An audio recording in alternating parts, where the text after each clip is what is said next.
Why didn't you share this with me? It doesn't matter. It doesn't matter. Why didn't you tell me you were a virgin? Makina's shoulders shook. She sat on the edge of Alec Halston's bed, curls falling wild around her tear-stained face. Morning light sliced through the window, making everything feel too bright, too exposed, too real. It didn't matter, she whispered. It doesn't matter? Alec's voice cracked. He stood a few steps away in his dark robe, frozen, stunned. Makina, how can you say that? Because this was a mistake. She wouldn't look at him, just stared at her trembling hands gripping the sheets. What happened last night wasn't a mistake. He moved closer, desperate. It was special. But you're my boss. Her voice barely came out. This isn't right. We come from different worlds. Look at me. Alec knelt in front of her, trying to catch her eyes. I love you. She finally met his gaze, and what he saw there broke him. Fear, regret, something deeper he couldn't name. If you've ever loved someone you knew you couldn't keep, you understand the pain in that room. Sometimes the heart wants what it can't have, and that's the cruelest truth of all. Hi viewers, kindly tell us where you're watching from and what time it is. Warm welcome to the family. Enjoy the story. Just let me go, Makina whispered. Alec reached for her hand. She pulled back like his touch burned her skin, like she was protecting herself from more damage than he could see. I can't let you go, he said. His voice shook. Not like this. Not without understanding why. Makina stood up slowly. Her legs looked unsteady. She wrapped her arms around herself, holding together pieces that were falling apart. Alec, she said, her eyes filling with secrets he didn't know yet. I can't love you back. Not after what I found out. His heart stopped. What did you find out? She walked toward the door. Each step looked like it cost her everything. What did you find out, Makina? He asked again, louder, more urgent. She stopped at the doorframe. Her hand touched the wood. She didn't turn around, didn't look back. You're not the man I thought you were. The words cut through him like glass. He opened his mouth to respond, to demand answers, to beg her to explain what that meant. But before he could say anything, before he could move, before he could breathe, the bedroom door swung open, and someone walked in. Someone who wasn't supposed to be there, someone whose presence changed everything in an instant.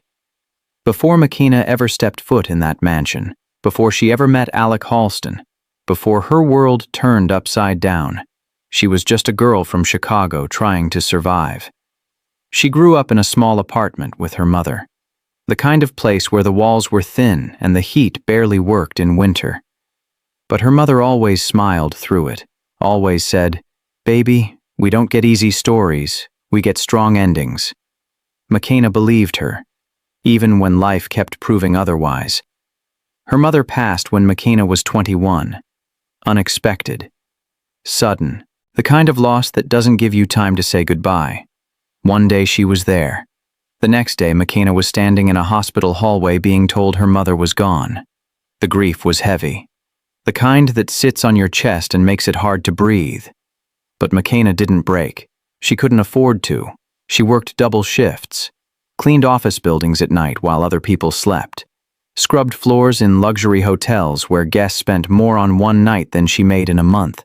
She lived in rooms barely bigger than a closet. She didn't complain. She didn't slow down. She kept moving because stopping meant feeling everything she was running from. But loneliness has a way of catching up, no matter how fast you run. One night, while cleaning a hotel lobby, she overheard two workers whispering near the front desk. "They're hiring at the Halston estate," one said. The other worker laughed quietly. "Oh, that place. The money's crazy. But the boss? Cold, complicated, maybe broken." Makina wasn't the type to chase rumors. She chased opportunity. By morning, she'd sent her application. By evening, she got an email, an interview invitation.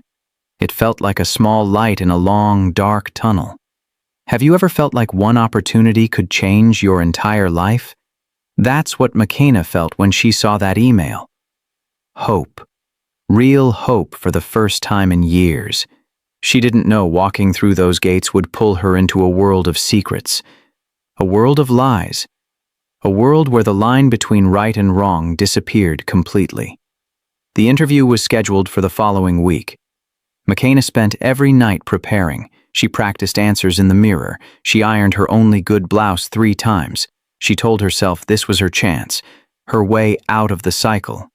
The day before the interview, she received another email. This one was different, more personal. "We look forward to meeting you, Miss Carter. Someone here has been waiting for you." McKenna read it twice, 3 times. Waiting for her? That didn't make sense. She'd never been to the estate, never met anyone who worked there. How could someone be waiting for her? She called the number listed in the email. A man answered. His voice was calm, professional, almost too calm. "Miss Carter," he said, "your interview is confirmed, 9 a.m. sharp. Don't be late." "Can I ask who sent the second email?" McKenna asked. "The one that said someone was waiting for me?" Silence on the other end. Then the man spoke again. "You'll understand when you arrive."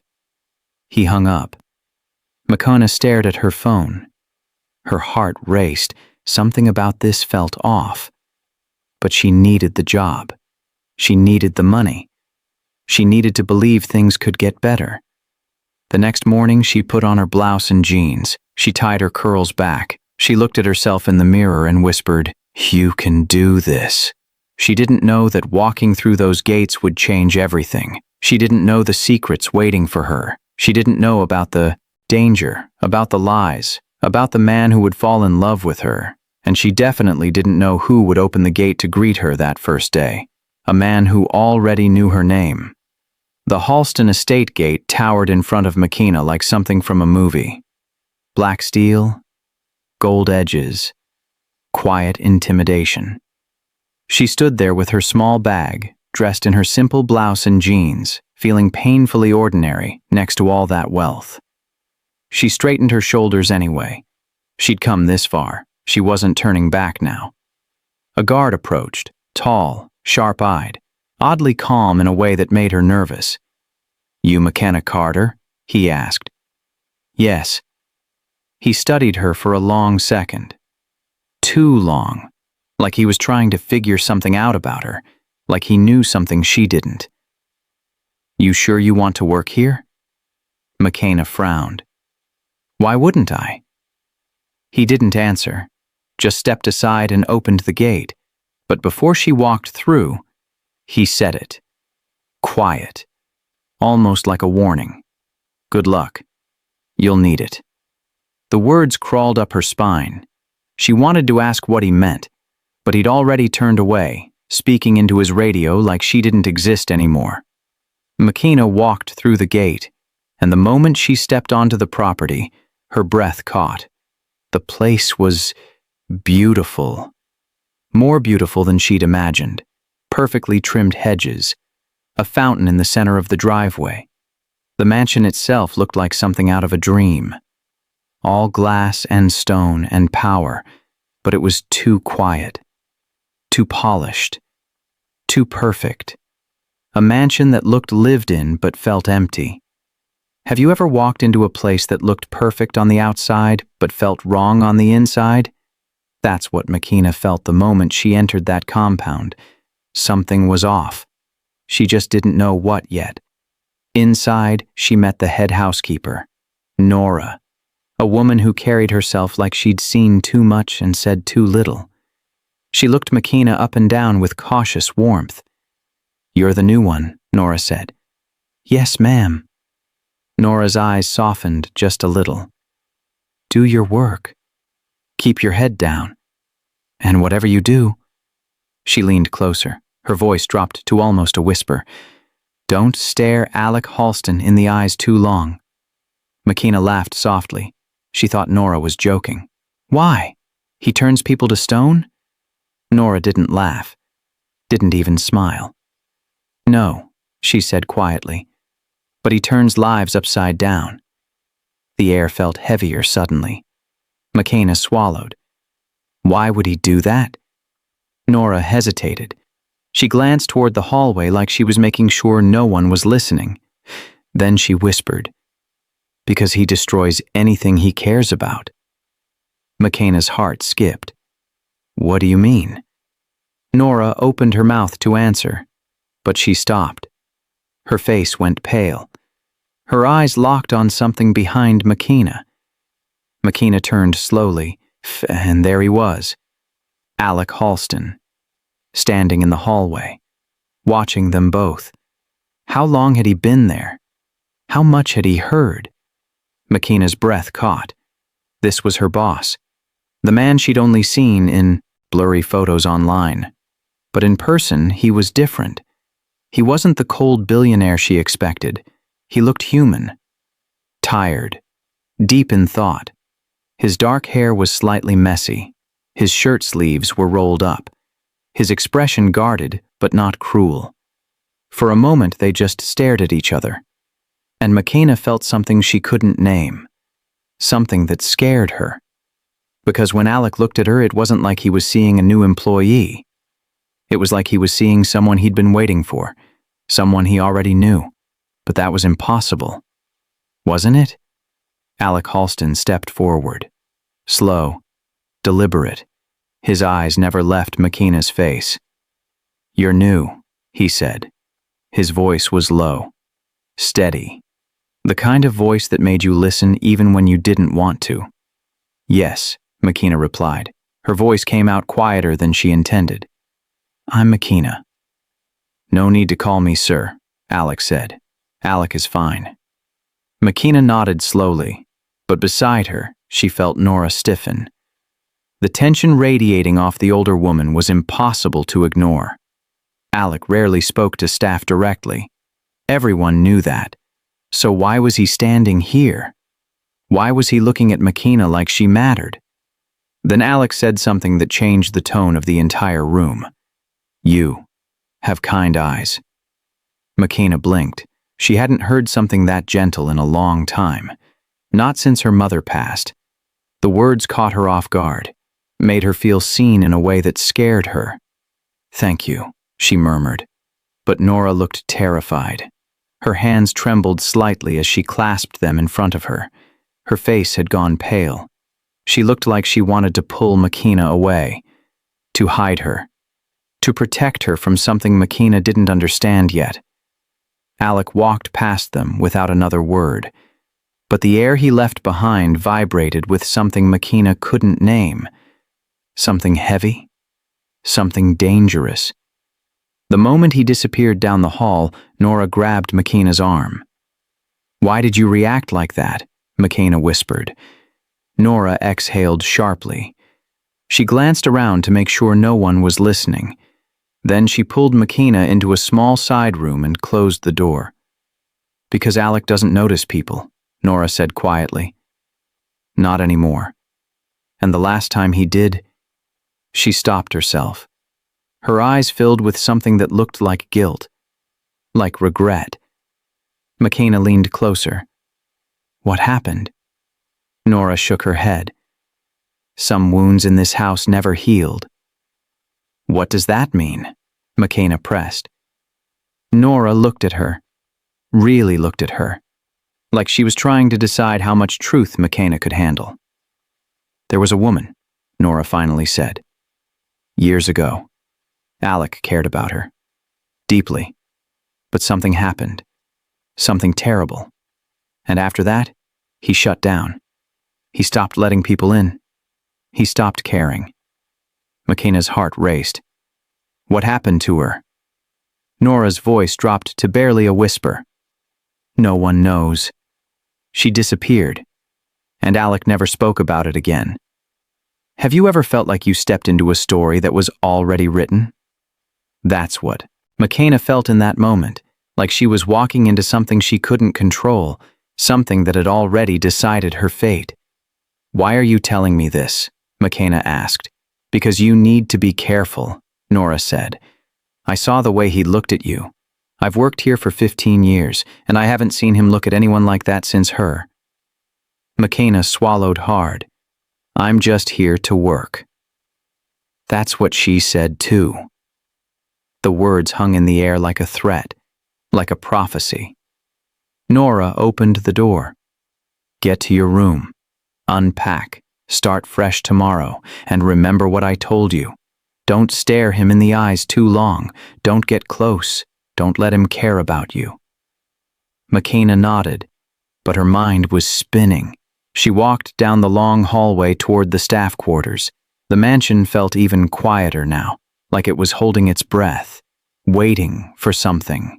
As she climbed the stairs to her room, she felt it. Someone was watching her. She stopped, turned, looked up. On the railing above, standing in the shadows, was a figure, a woman, tall, elegant, watching McKenna with cold, calculating eyes. McKenna's breath caught. The woman didn't move, didn't smile, just stood there, memorizing McKenna's face, like she was studying an enemy. And then, slowly, the woman turned and walked away, her heels clicking against the marble floor, each step deliberate, each step a warning. McKenna stood frozen, her heart pounded in her chest. Who was that woman? And why did she look at McKenna like she wanted her gone? McKenna's first days at the mansion passed quietly, too quietly. She learned the routines, the rooms she could enter, the rooms that stayed locked, the rules that kept the place running like a silent machine. But something felt off. Every corner felt haunted by a story no one would tell her. The staff whispered when they thought she wasn't listening. "He hasn't smiled in years, ever since that accident. He doesn't trust anyone, not after what happened with his family." But no one explained what the accident was. No one explained who broke him. No one explained why the entire mansion lived in fear of one man's pain. Still, Alec watched her. He didn't speak much, but when he passed by, his eyes lingered a second too long. He noticed details other employers ignored. If she tied her hair differently, if she looked tired, if she forced a smile when she thought no one was paying attention. McKenna tried to ignore it, but she couldn't. Because when Alec looked at her, it wasn't desire. It was recognition. Like he saw something familiar in her, something he hadn't felt in years. One evening, as she carried a tray upstairs, she heard voices behind the door of Alec's study. Angry voices, frustrated. She slowed down. She didn't mean to listen, but the tone stopped her. "Ilara, it's over." Alec's voice cut through the silence, sharp, final. "I don't want this engagement anymore." McKenna froze. "Engagement?" A woman's voice hissed back, cold, venomous. "You will regret choosing someone else." Someone else? McKenna's heart slammed against her ribs. She stepped back, almost dropped the tray. The silver rattled against the china. She needed to leave. She needed to get out of there before the study door opened. And Alec stood there, staring at her, his eyes dark with something she couldn't read. Anger, pain, something deeper. Have you ever been caught in a moment you weren't supposed to witness? That feeling of knowing too much and wishing you could unhear what you just heard? That's where McKenna was, stuck between running and staying. "You heard that," Alec said quietly. It wasn't a question. McKenna's hands shook. "I didn't mean to. I was just, it's fine." He cut her off. His jaw tightened. This house has too many secrets anyway. She held the tray tighter. Didn't know what to say. Didn't know if she should apologize or pretend she heard nothing. Behind Alec, the woman appeared. Ilara.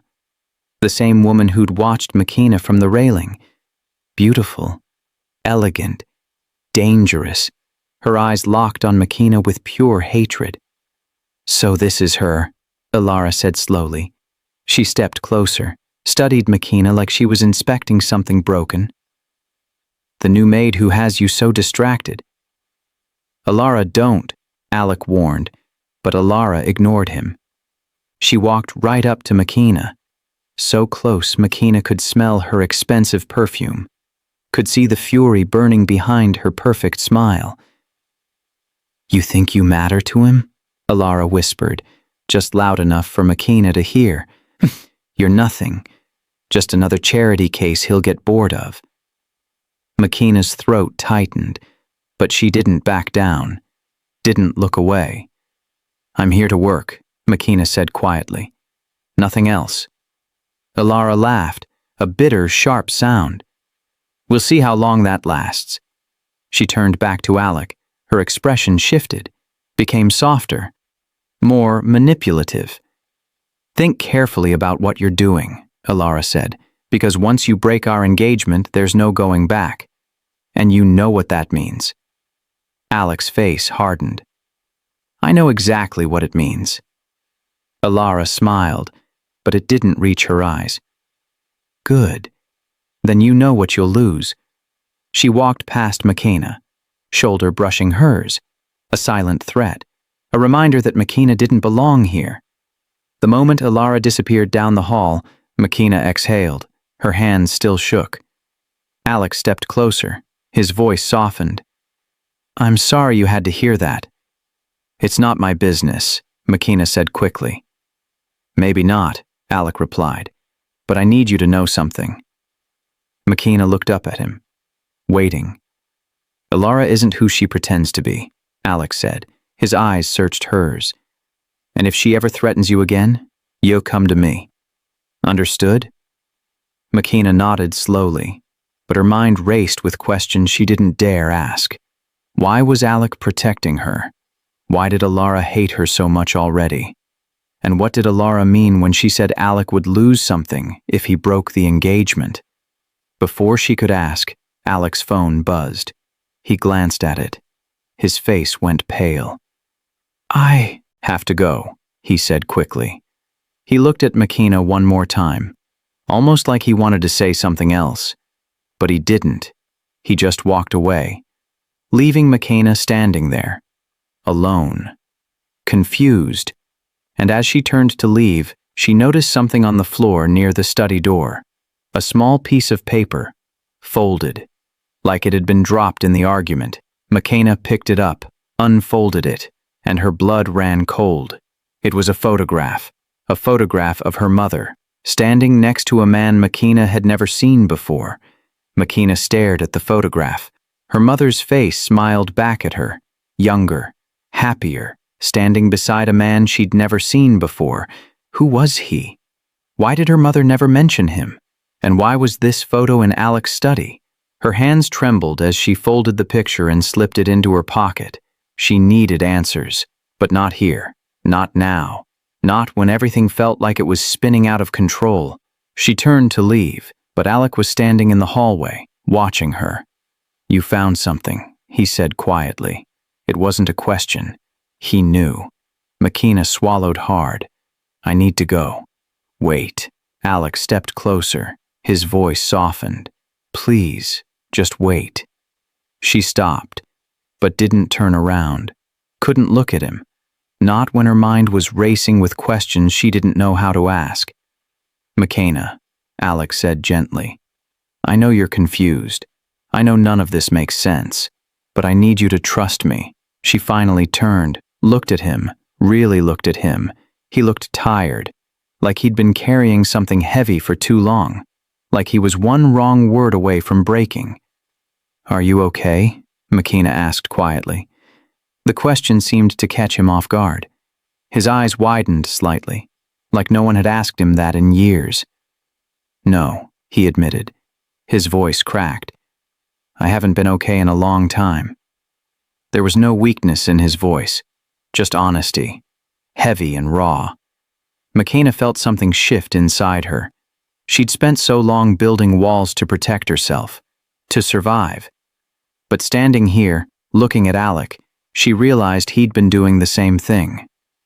Have you ever met someone and realized they were just as broken as you? That underneath all the money and power and control, they were just trying to survive too?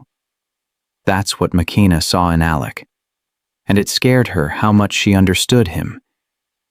If you ever want someone to talk to, Makina said gently, I'm here.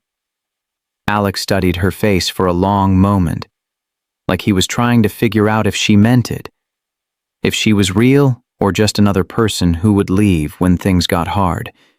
You're different, he whispered. Makina didn't know if that was a good thing or dangerous. Alec stepped closer, not too close, just close enough that she could see the pain in his eyes, the loneliness he'd been hiding. Most people want something from me, he said quietly. Money, status, connection. But you just asked if I was okay. Makina's throat tightened. Because you don't look okay. Alec gave a small, sad smile. I'm not, and I haven't been for a very long time. What happened? Makina asked. Alec looked away. His jaw tightened. Things I can't talk about yet. Things that would change how you see me. Try me, Makina said. Alec looked back at her, and for a second she thought he might actually tell her, might actually let her in, but then he shook his head. Not yet. When the time is right, I'll tell you everything. I promise. Makina nodded slowly. She didn't push. She understood what it was like to carry secrets too painful to speak out loud. Thank you, Alec said softly. For listening. For not running when things got complicated. I'm still here, Makina replied. Alec's expression softened. That's what scares me. Why?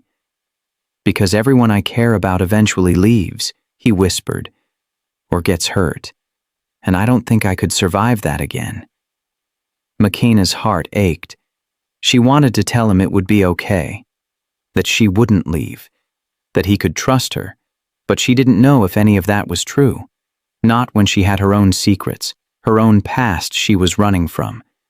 Alec stepped back before he could say more, like he was afraid of getting too close, too vulnerable. Get some rest, Makina, he said quietly. She nodded, turned to walk away, but before she could take more than a few steps, she felt his hand gently touch her arm. Makina, he said, his voice barely above a whisper.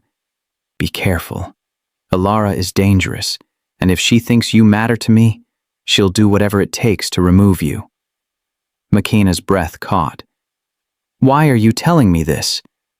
Alec looked at her with an intensity that made her knees weak. Because you do matter to me. More than you should. The words hung in the air between them. Heavy. Charged. Impossible to take back. Makina didn't know what to say. Didn't know how to respond. So she just nodded and walked away. Heart pounding, mind spinning. And as she reached the end of the hall, she saw her, Alara, standing in the shadows, watching them both, smiling like she'd just witnessed a crime, like she'd just found the perfect weapon to destroy them both.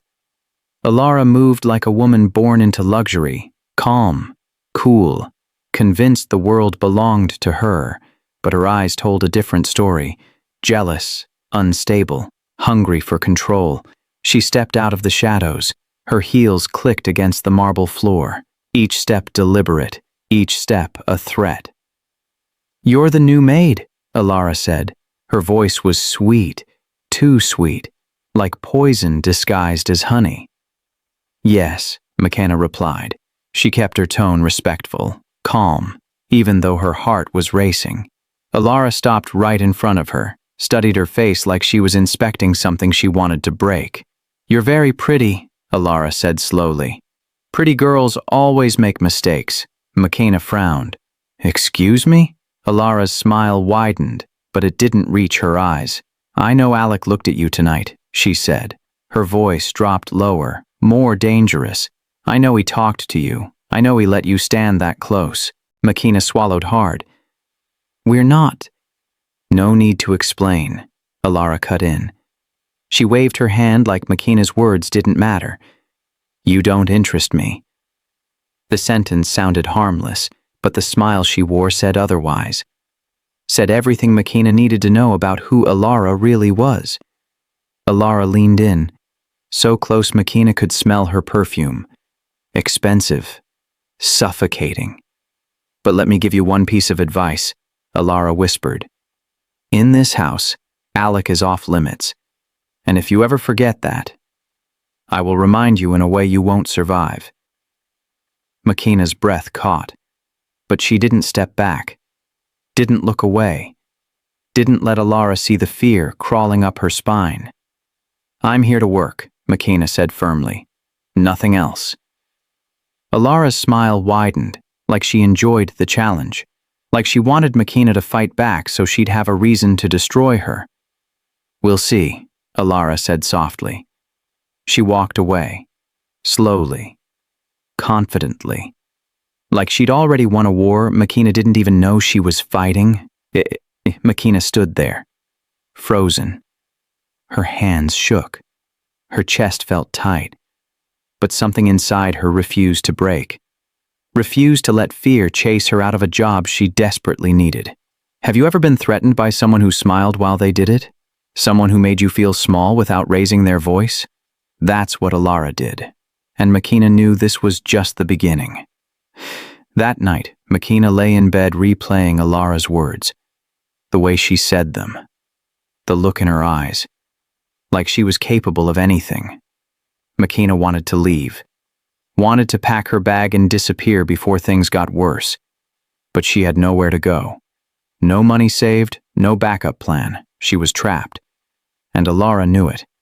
Around midnight, Makina heard footsteps outside her door. Slow. Deliberate. Like someone was checking to see if she was awake. She held her breath. Didn't move. Didn't make a sound. The footsteps stopped right outside her door. Silence. Then a piece of paper slid under the door. Makina's heart slammed against her ribs. She waited until the footsteps faded. Then she got up. Picked up the paper with trembling hands. It was a note, handwritten. Neat, controlled. "Stay away from him. This is your only warning." No signature, but Makina knew exactly who it was from. She crumpled the note, threw it in the trash, but her hands wouldn't stop shaking. Alara was watching her, tracking her every move, and Makina had no idea how far she would go. The next morning, Makina tried to act normal, tried to focus on her work, but everywhere she went, she felt eyes on her, watching, waiting. At breakfast, while serving the staff, she overheard two workers whispering, "Did you hear? Alara's family owns half the city." "Yeah, and they're dangerous, connected to people you don't want to mess with." Makina's blood ran cold. She wasn't just dealing with a jealous woman. She was dealing with someone who had power, connections, resources, someone who could make her disappear if she wanted to. Later that afternoon, while cleaning the library, Makina found something that made her stomach drop. A folder, partially hidden behind a stack of books, like someone had left it there on purpose. She opened it. Inside were photos, dozens of them, all of the same woman. The woman Nora had mentioned, the one Alec used to care about. But in every photo, the woman's face was crossed out, scratched out with red ink, like someone had tried to erase her from existence. And at the bottom of the folder, written in the same handwriting as the note from last night, were 3 words. "She left too." Makina's hand shook. She closed the folder, put it back exactly where she found it. But as she turned to leave, she saw Alara standing in the doorway, watching her, smiling. "Looking for something?" Ilara's voice cut through the silence like a blade. Makina's heart stopped. She turned slowly, forced herself to stay calm even though panic was screaming inside her. "I was just cleaning," Makina said. Alara tilted her head, studied her. "In a library that's already spotless?" Makina didn't answer. Couldn't. Her mind raced for an excuse that wouldn't make things worse. Alara stepped closer. Her eyes locked on the folder behind Makina, the one with the crossed-out photos. the one McKenna shouldn't have seen. "Be careful what you look for in this house," Alara said softly. "Sometimes you find things that were meant to stay buried." She walked past McKenna, shoulder brushing hers, a silent reminder of who was in control. McKenna exhaled the moment Alara left, but her hands still shook. She needed air, space. Somewhere Alara couldn't reach her. That night, a storm rolled in. Heavy, violent, the kind that shook the mansion and made the windows rattle. Thunder cracked like the sky was splitting open. Rain pounded against the glass so hard it sounded like bullets. McKenna couldn't sleep. The storm reminded her too much of the night her mother died. The hospital. The fluorescent lights. The doctor's voice saying words that didn't feel real. She got up, walked the halls with a flashlight, checking windows like Nora had taught her, trying to distract herself from memories that hurt too much to relive. She didn't expect to find Alec in the kitchen. He stood barefoot, staring at the rain through the glass doors. He looked younger somehow, softer, like the storm had stripped away the walls he usually wore. "You're awake," he said without turning around. "So are you," McKenna replied. Alec gave a small smile. "Can't sleep." McKenna hesitated, then she sat at the kitchen island.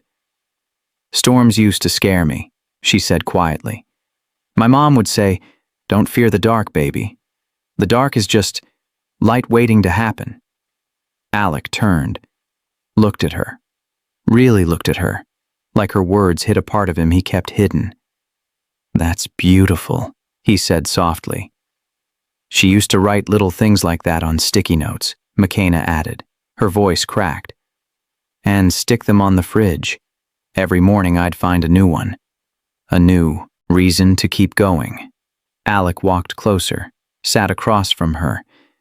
"You talk about her with peace."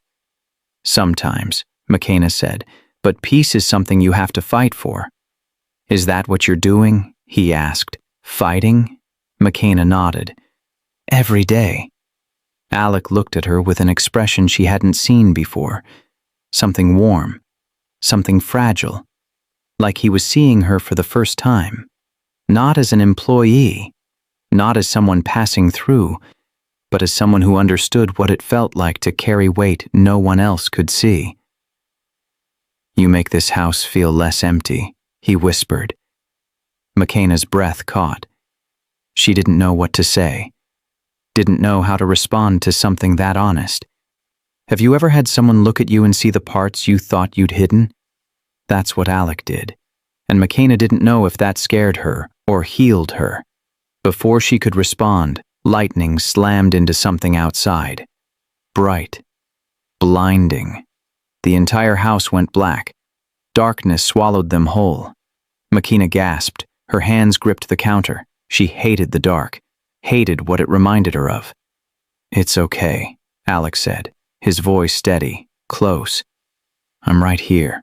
She felt his hand brush hers, warm, grounding, like an anchor in the chaos. "I'm okay," she whispered, but she wasn't. Not really. Alec's hand stayed, didn't pull away, didn't move, just stayed there. A silent promise that she wasn't alone. For a moment, the only sound was the rain, the thunder, their breathing, and then a scream, sharp, terrified, echoing through the mansion like a nightmare come to life. McKenna's blood ran cold. "What was that?" she whispered. Alec was already moving. "Stay here." "No," McKenna said. She grabbed the flashlight. "I'm coming with you." They ran through the dark hallways. The scream had come from upstairs, from the east wing, the part of the mansion McKenna had been told never to enter. Staff were already gathering, whispering, confused. Nora stood at the bottom of the stairs, her face pale.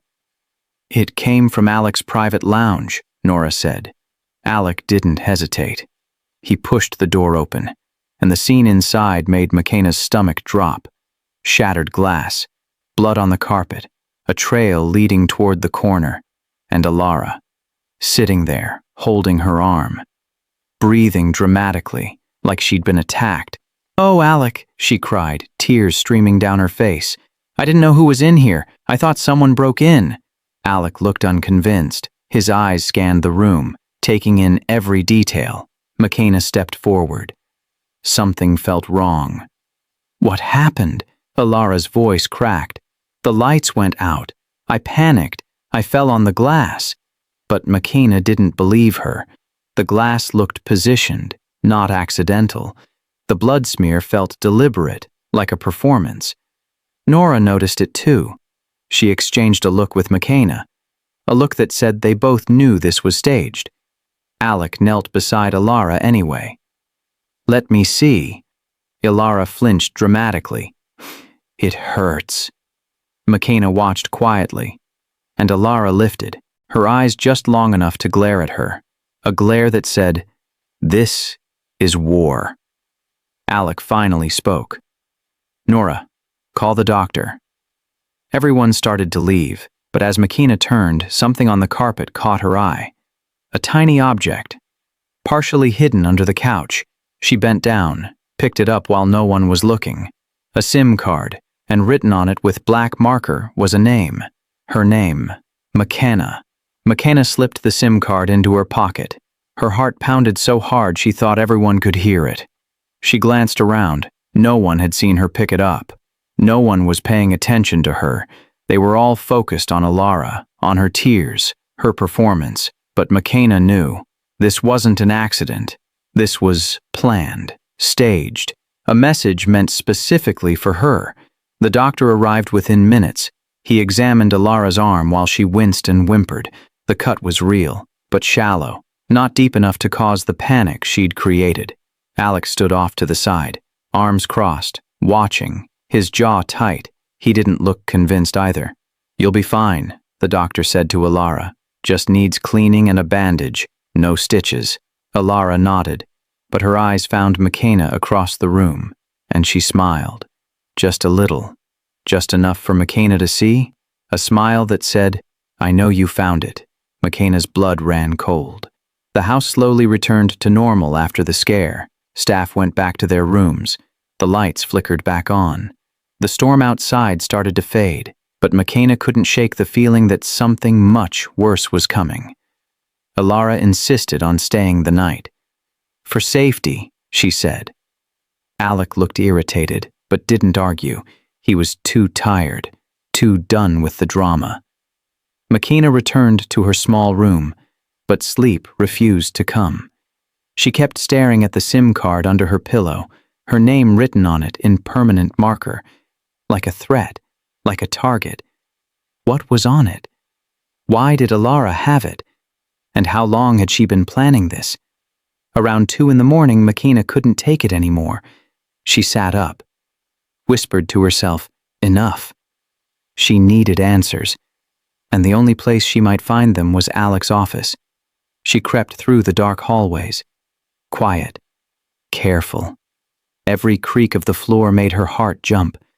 When she reached Alec's office, she stopped. She heard voices inside, low, urgent. She pressed her ear against the door.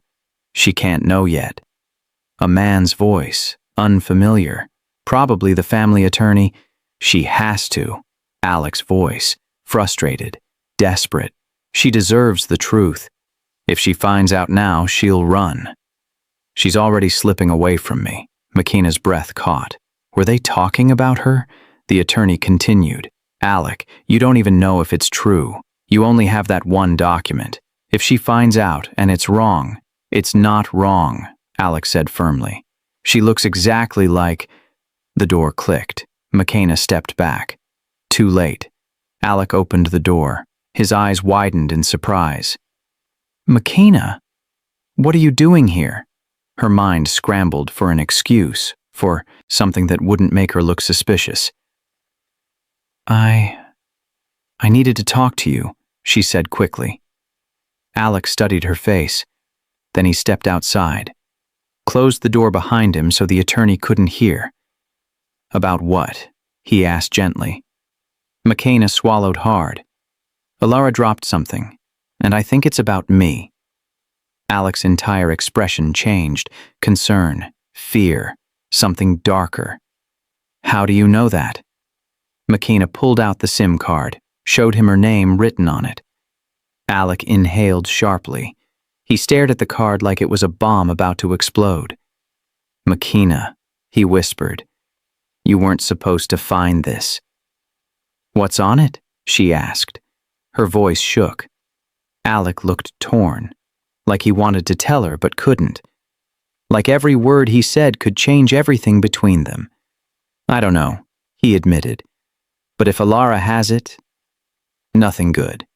Have you ever held something in your hand and known it would change your life forever? That's what Makina felt holding that SIM card, like she was standing on the edge of a truth she wasn't ready for. Before Alec could explain more, the hallway lights flickered. Once. Twice. Then went completely dark again. Makina gasped. Not again. But this time felt different. More deliberate, like someone had cut the power on purpose. Alec grabbed her arm. Stay close to me. They stood in the darkness, waiting, listening. And then a figure emerged from the shadows at the end of the hall. Alara, standing there, smiling, holding something in her hand. Looking for answers? She asked. Her voice echoed through the empty hallway. Cold, calculated. Makina's heart raced. What do you want? Alara stepped closer, slow, confident, like she'd been waiting for this moment. I want you to understand something, she said. Everything you think you know about yourself, it's a lie. Your mother lied to you. Your entire life has been built on secrets. Makina shook her head. You don't know anything about my mother. Alara laughed. I know more than you think. I know why she ran. I know who she was running from, and I know exactly who you are. Alec stepped in front of Makina. Alara, stop. You're not doing this. Oh, Alec, Alara sighed. Everything I do is for you. To protect you. To keep you from making the same mistake twice. What mistake? Makina demanded. Alara tilted her head, studied Makina like she was a puzzle she'd already solved. Falling for the wrong girl, she said softly. The lights flickered back on, and in that split second of brightness, Makina saw what Alara was holding, a folder, thick, labeled, and on the front, written in bold letters, Makina Carter, classified. Makina's knees went weak. What is that? Alara smiled. Your past, your present, your future, everything Alec has been hiding from you. She tossed the folder at Alec's feet. Read it, Alara said, and then tell her the truth. Tell her who she really is. Tell her why her mother died. Tell her why you've been lying since the moment she walked through those gates. Alara turned and walked away, her heels clicking against the floor, each step a countdown to something Makina couldn't stop. Makina stared at the folder, then at Alec. What is she talking about? Makina whispered. Alec bent down, picked up the folder. His hands shook. Alec, Makina said louder. What is she talking about? He looked up at her, and the pain in his eyes told her everything she needed to know. He'd been keeping secrets, big ones, and whatever was in that folder would change everything. Open it. Makina's voice cut through the silence. Sharp, demanding. She stared at the folder in Alec's hands like it was a weapon pointed at her heart. Alec hesitated. His fingers gripped the edges, but he didn't open it. Makina, I need you to understand something first, he said quietly. No. She stepped closer. No more waiting. No more secrets. Open it. Now. Alec's jaw tightened. He looked torn between protecting her and telling her the truth, between keeping her safe and setting her free. Finally, he opened the folder. The first thing Makina saw was a photograph. Her mother. Younger. Smiling. Standing next to a man Makina had never seen before. The same man from the photo she'd found earlier, but this time there was another person in the picture. A little girl, maybe 3 or 4 years old, curly hair, big eyes, holding her mother's hand. McKenna's breath caught. Is that me? Alec nodded slowly. Yes. McKenna's hand shook as she took the photo. She didn't remember this, didn't remember that man, didn't remember being that happy. Who is he? She whispered. His name was Nathaniel Rhodes, Alec said. He was your father. The words hit McKenna like a punch to the chest. Her father, a man her mother never talked about, a man she thought she'd never know. My mother told me he left before I was born, McKenna said. Her voice cracked. She said he didn't want us. She lied, Alec said gently. To protect you. McKenna looked up at him. Tears burned her eyes. Protect me from what? Alec pulled out another document. A death certificate, dated 15 years ago. Nathaniel Rhodes, cause of death, homicide. McKenna's knees went weak. She grabbed the edge of the desk to steady herself. He was murdered? She whispered. Yes, Alec said. And your mother knew who did it. That's why she ran. That's why she changed her name. Changed yours. Hid in Chicago where no one would think to look. McKenna shook her head. This couldn't be real. Her entire life had been built on lies, on secrets her mother took to the grave. Why didn't she tell me? McKenna's voice broke. Why didn't she trust me with the truth? Because the people who killed your father were still looking for you, Alec said. They believed he left something behind, something valuable, and they think you're the key to finding it. Have you ever discovered that everything you believed about yourself was a lie? That the people you trusted most kept the biggest secrets? That's what McKenna felt. Like the ground beneath her feet had disappeared. McKenna sank into a chair. Her head spun. Her heart raced. She couldn't breathe. How do you know all this? She asked. Alec sat across from her. Because my father knew your father. They worked together, protected each other, and when Nathaniel was killed, my father received a warning. What warning? That the same people who killed Nathaniel would come for his daughter one day, Alec said quietly. That they would stop at nothing to find what he hid. McKenna looked at him. Really looked at him. And you knew this before I came here? Alec hesitated. Not at first. The folder arrived a month ago. Anonymous. No return address. Just documents and photos.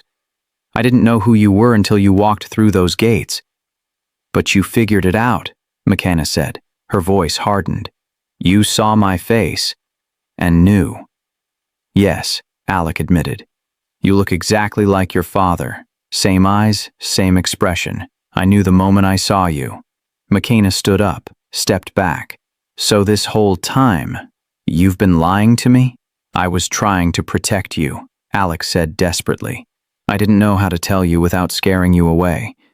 You should have told me, McKenna said. Tears streamed down her face. You should have trusted me with the truth. I know, Alec whispered. And I'm sorry. McKenna wiped her eyes, but the tears kept coming. Everything she thought she knew about her life was gone. Her mother, her father, her identity. All of it built on lies. What did my father hide? She asked. I don't know, Alec said. But whatever it is, people are willing to kill for it. McKenna's stomach dropped. Are they coming for me? Alec looked her in the eyes. They're already here. Before McKenna could ask what he meant, the lights flickered again. But this time, they didn't come back on. Complete darkness. And then she heard it. Footsteps, multiple, coming from different directions. Alec grabbed her hand. Stay with me. What's happening? McKenna whispered. They've breached the gate, Alec said, his voice tight, controlled. Security's been compromised. McKenna's heart slammed against her ribs. Who? Who's here?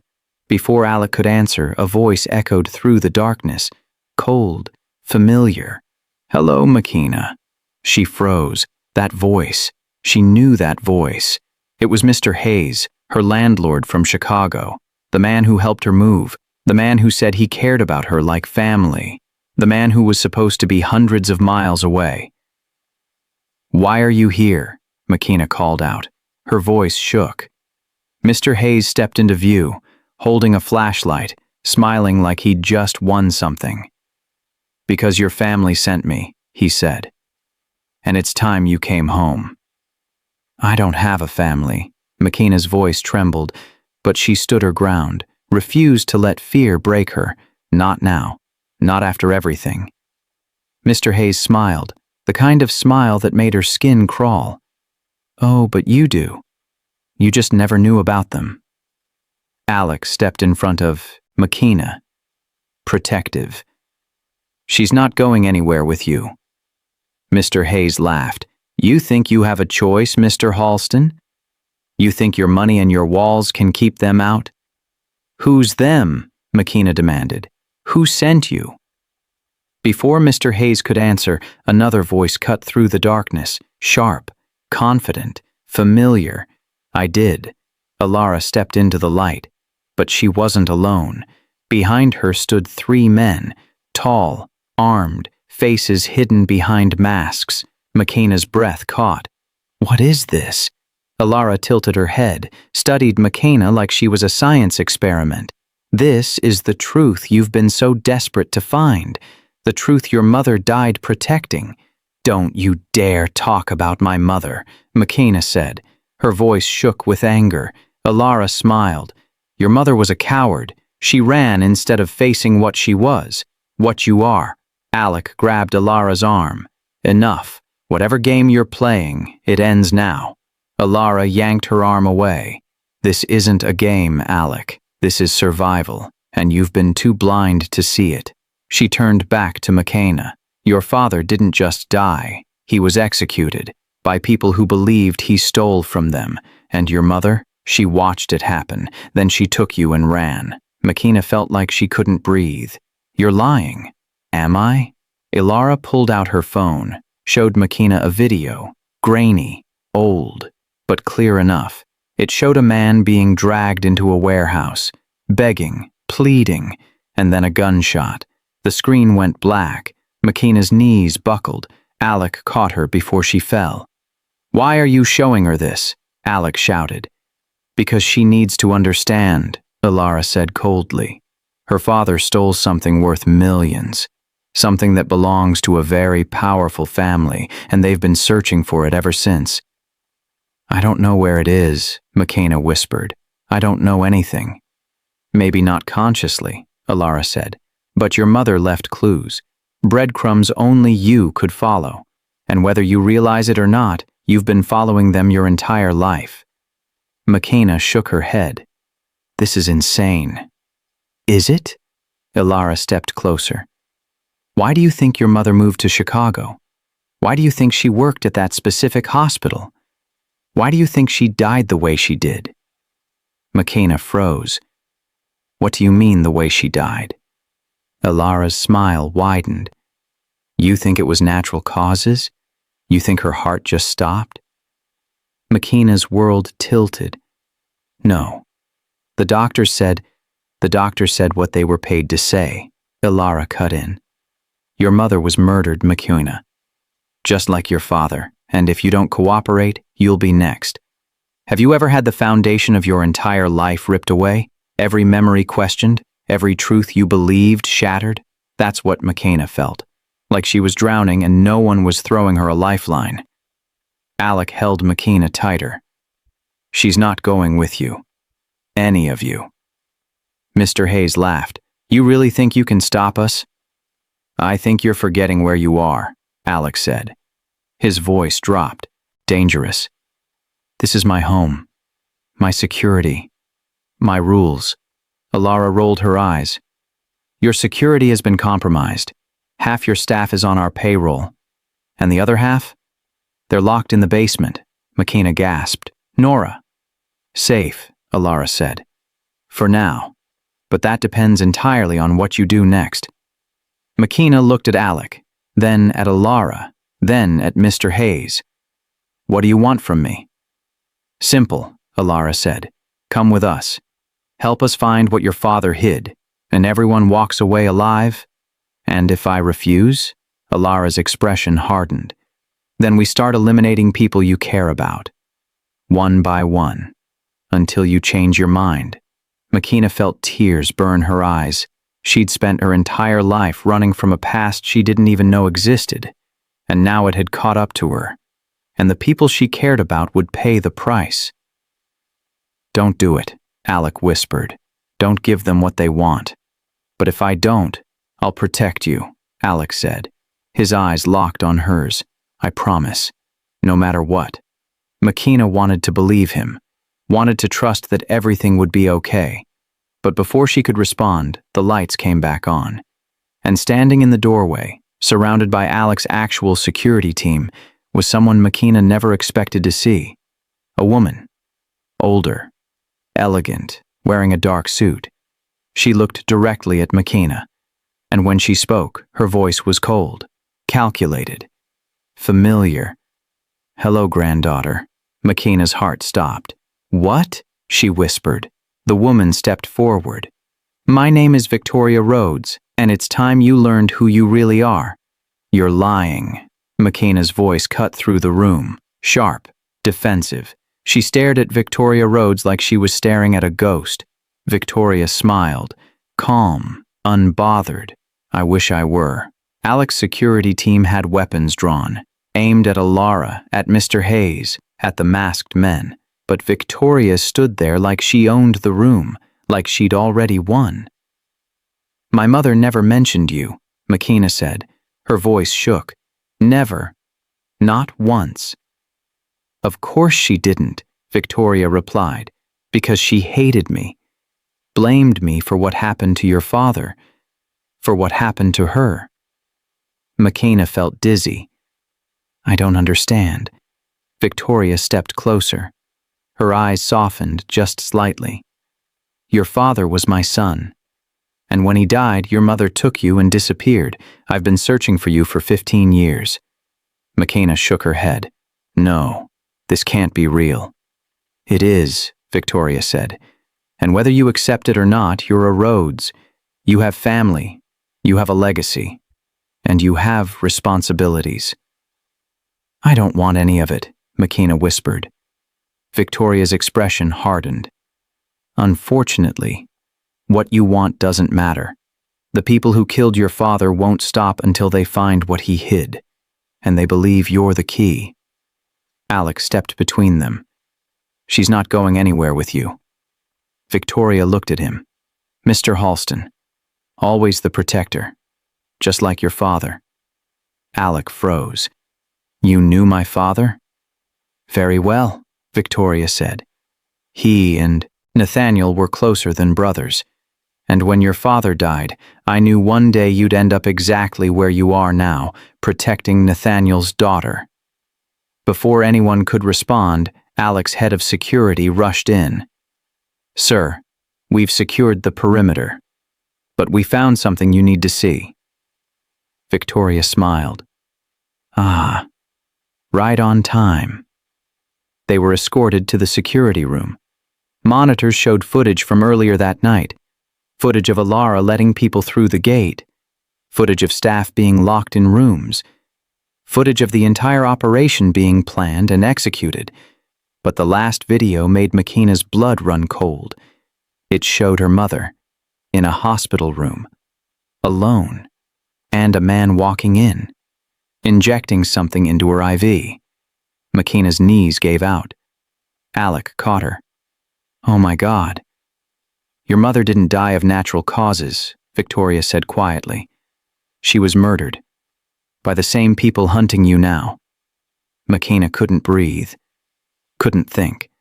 Her mother had been killed, murdered, and she never knew. Alec held her as she broke down. I'm so sorry, Makina. She sobbed into his chest. Everything hurt. Everything was too much. Victoria waited, patient. Then she spoke again. If you want justice for your mother, you'll help us find what your father hid. It's the only way to stop them. Makina looked up. tears streaming down her face. "I don't know where it is." "I swear." "Then we figure it out together," Victoria said. "As family." The night passed in a blur. Alara and her accomplices were arrested.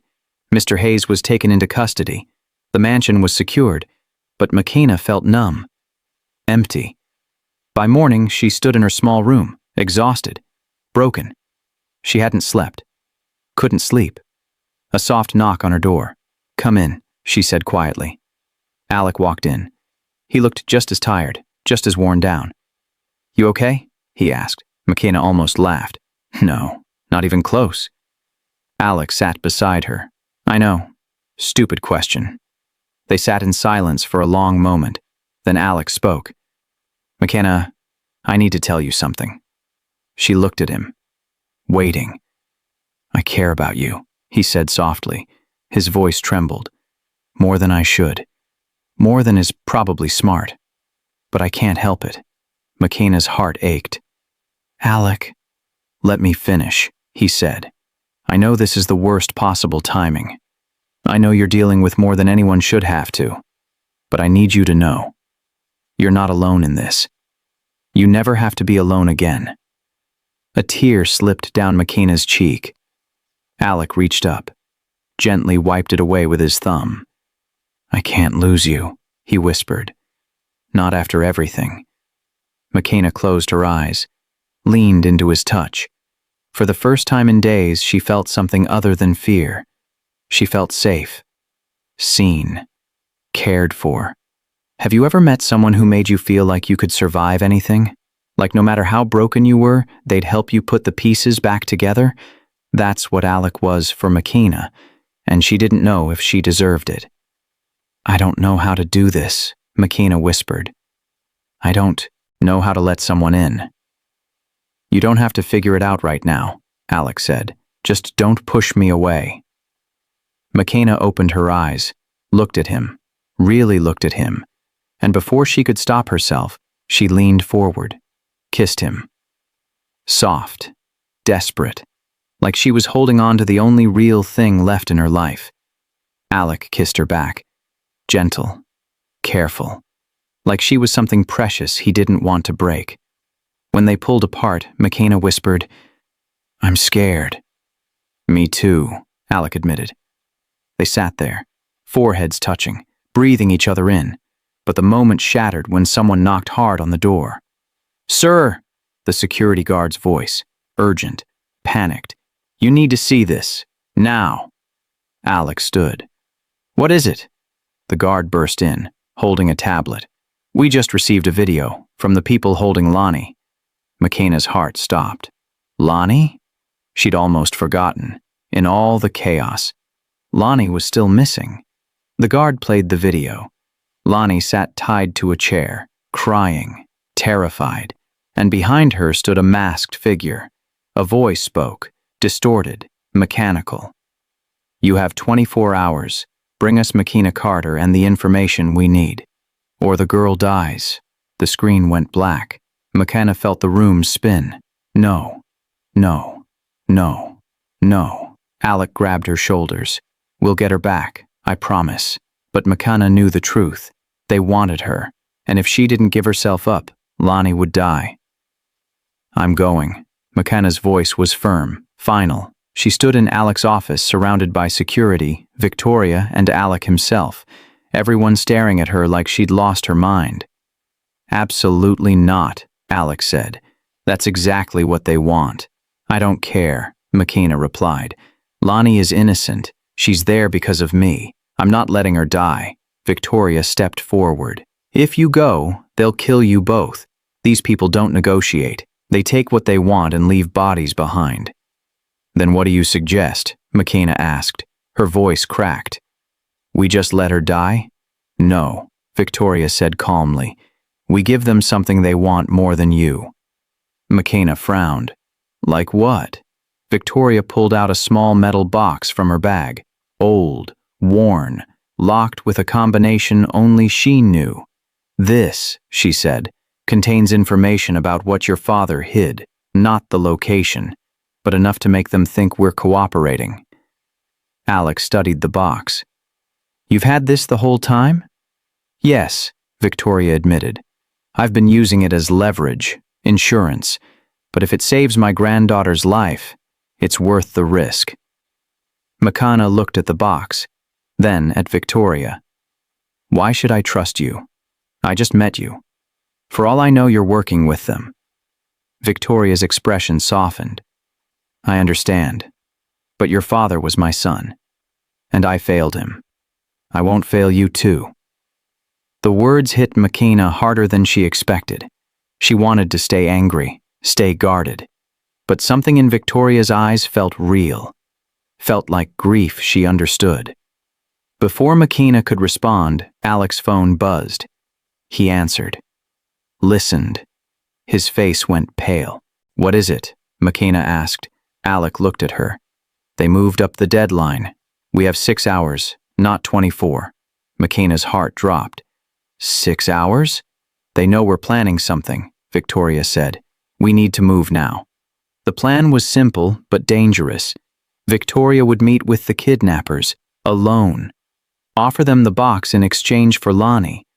Alec's security would track her every move, and if anything went wrong, they'd move in. But Makina hated it. Hated sitting back while everyone else risked their lives for her.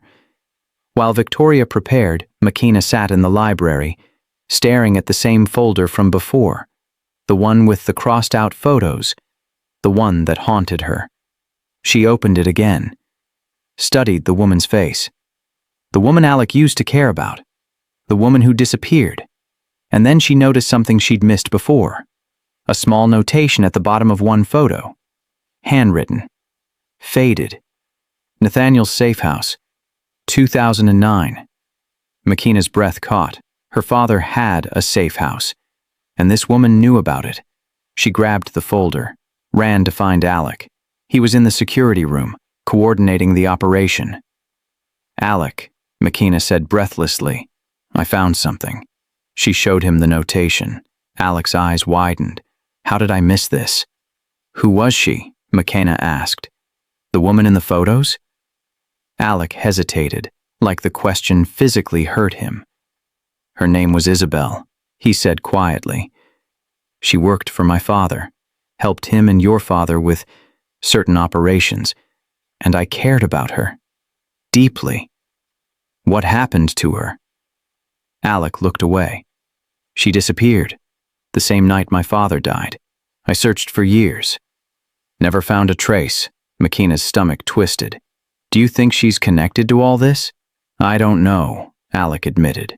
But if your father had a safe house, and she knew about it, maybe that's where he hid whatever they're looking for. Victoria entered the room. We need to leave. Now. But Makina held up the photo. Wait, do you recognize this place? Victoria stared at the notation. Her face went white. Where did you find this? She whispered. In a folder, Makina said. Why? Do you know where it is? Victoria nodded slowly. Yes. It's in the mountains. 2 hours from here. Your father built it as a backup. Somewhere safe if everything went wrong. Then that's where we need to go, Makina said. No, Alec said firmly. It's too dangerous. We stick to the plan. But Makina shook her head. The plan won't work. They'll kill Lonnie the moment they realize the box doesn't have what they want. But if we find what my father hid first, we have real leverage. Victoria looked torn. She's right, but we don't have time to do both. Alec ran a hand through his hair, frustrated, conflicted. Finally, he made a decision. Fine, Victoria, you go to the meeting, stall them. Makina and I will go to the safe house. Alec, if you're wrong, Victoria started. I'm not, Alec said. Trust me. 30 minutes later, Makina and Alec were in his car, speeding toward the mountains. The roads were empty. Dark. The only sound was the engine and their breathing. Are you sure about this? Makina asked. No, Alec admitted, but it's our best shot. They drove in silence for a while. Then Makina spoke again. Alec, if something happens to me, Nothing's going to happen to you, he cut in. But if it does, McKenna pressed, promise me you'll make sure Lonnie gets out safe.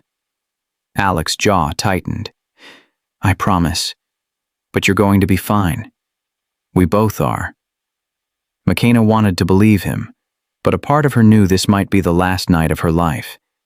They reached the mountains just as the sun started to rise. The safe house was hidden, built into the side of a cliff, almost invisible unless you knew where to look. Alec parked. They approached carefully. The door was locked, but Alec had tools. Within minutes, they were inside. The place was dusty, abandoned, like no one had been there in years. But in the center of the room sat a desk, and on the desk was a single envelope, addressed to McKenna. Her hands shook as she picked it up, opened it. Inside was a letter, in her father's handwriting. My dearest McKenna, if you're reading this, it means I'm gone, and you found your way here. I'm so sorry for the life I couldn't give you, for the danger I left you in. But know this, what I hid is the key to everything, and it's closer than you think. Look where you feel safest. Look where love lives. McKenna read it twice, 3 times. Look where you feel safest, she whispered. What does that mean? Before Alec could answer, his phone buzzed, a text from Victoria. They know you're not here. They're coming for you. Run. McKenna's heart stopped, and then they heard it. Footsteps. Outside. Multiple. They were surrounded. Back door. Now. Alec grabbed McKenna's hand. They ran through the safe house. The footsteps outside grew louder, closer. Voices shouting commands. They burst through the back door just as the front door crashed open. There! Someone yelled. McKenna and Alec sprinted into the forest. Trees everywhere. Dark. Thick. Easy to get lost in. Which was exactly what they needed. They ran until their lungs burned, until they couldn't hear the voices anymore. Finally, they stopped, collapsed against a tree, breathing hard. We can't go back to the car, Alec said between breaths. They'll be waiting.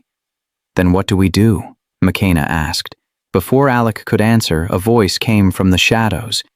You run. Like your mother did. McKenna and Alec spun around. A man stepped out of the trees, tall, middle-aged, face weathered like he'd lived a hard life, but his eyes were sharp, calculating. Who are you? Alec demanded. The man smiled. Someone who's been watching McKenna her entire life. McKenna's blood ran cold. What? Your father asked me to, the man said. Before he died, he made me promise to keep an eye on you. Make sure you stayed safe. Then you failed, McKenna said bitterly. Because I've been in danger since the moment I stepped into that mansion. The man's expression darkened. I know, and I'm sorry, but I couldn't intervene, not without exposing you to even worse threats. Alec stepped in front of McKenna. Why should we believe you? The man reached into his jacket, slowly, pulled out a photo, handed it to McKenna. Her hand shook as she looked at it. It showed her mother, young, smiling, standing next to Alec's father. They were laughing, happy, like they were more than just acquaintances. What is this? McKenna whispered. The truth your mother never told you, the man said. She and Alec's father were close. Very close. Before she met your father. Alec stared at the photo. That's impossible. My father never mentioned her. Because he was protecting her, the man said. When Nathaniel was killed, your mother went to Alec's father for help.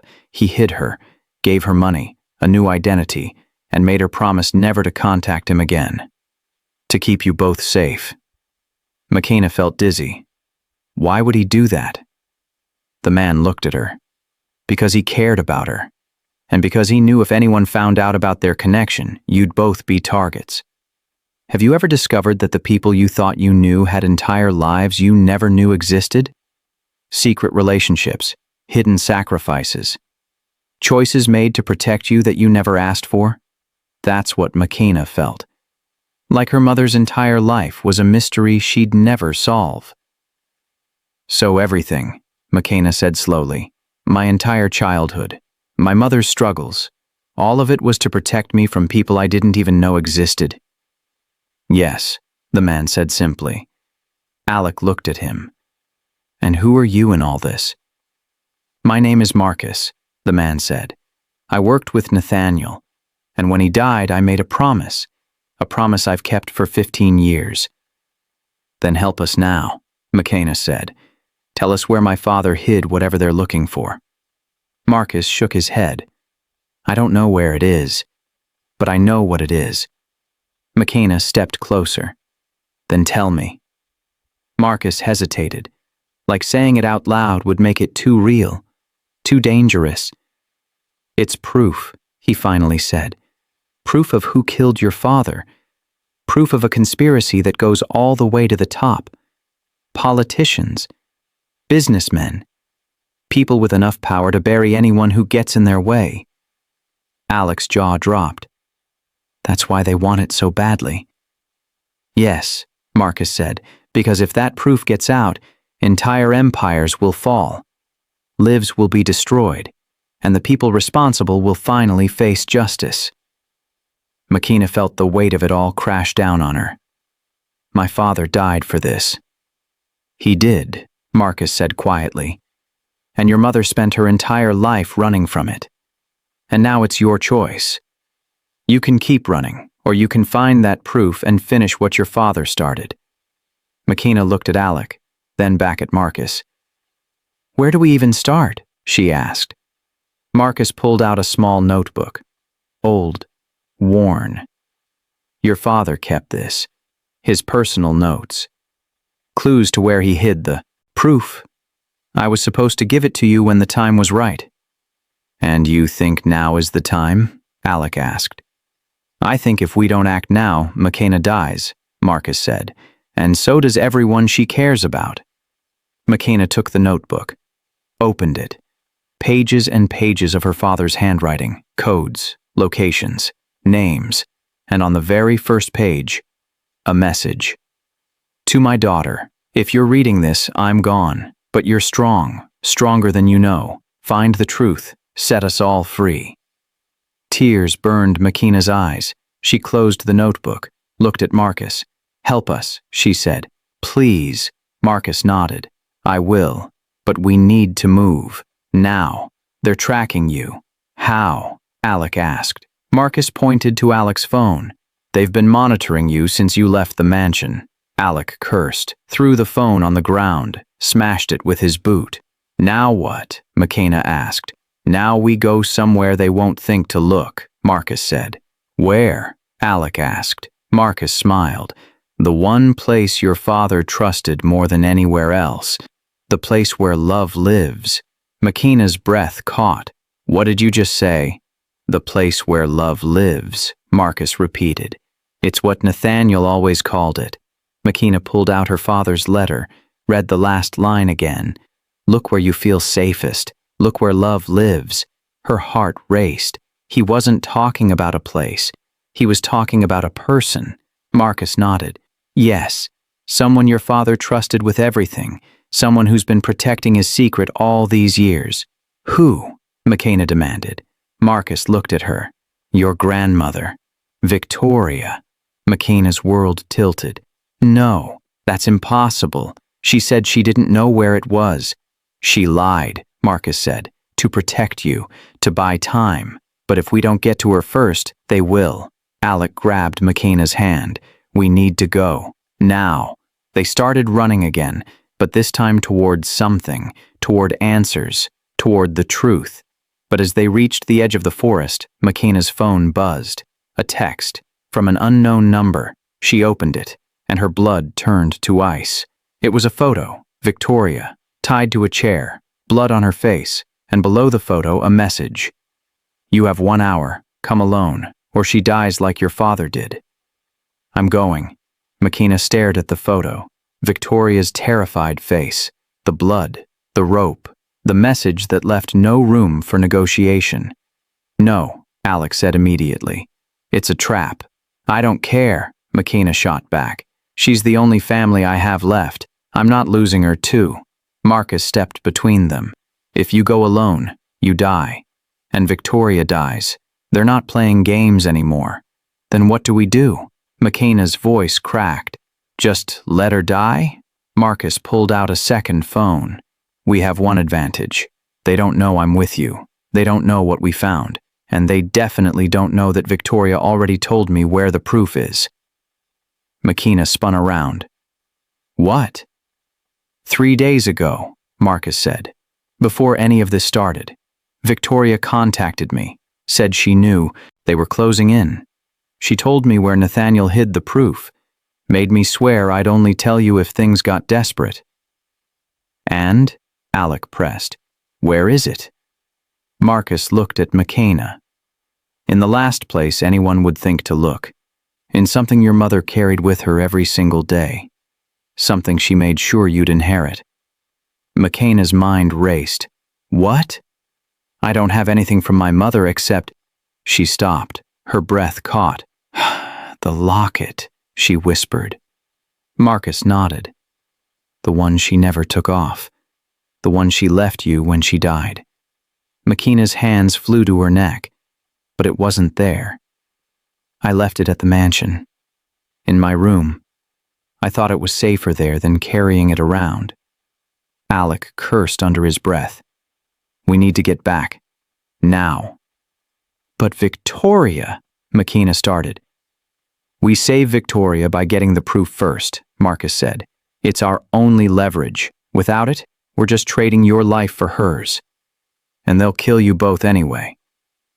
Makina knew he was right, but every second they wasted felt like another second Victoria suffered. They made their way back to Alec's car. Drove in tense silence. Every mile felt like an eternity. When they finally reached the mansion, something felt wrong. Too quiet. Too still.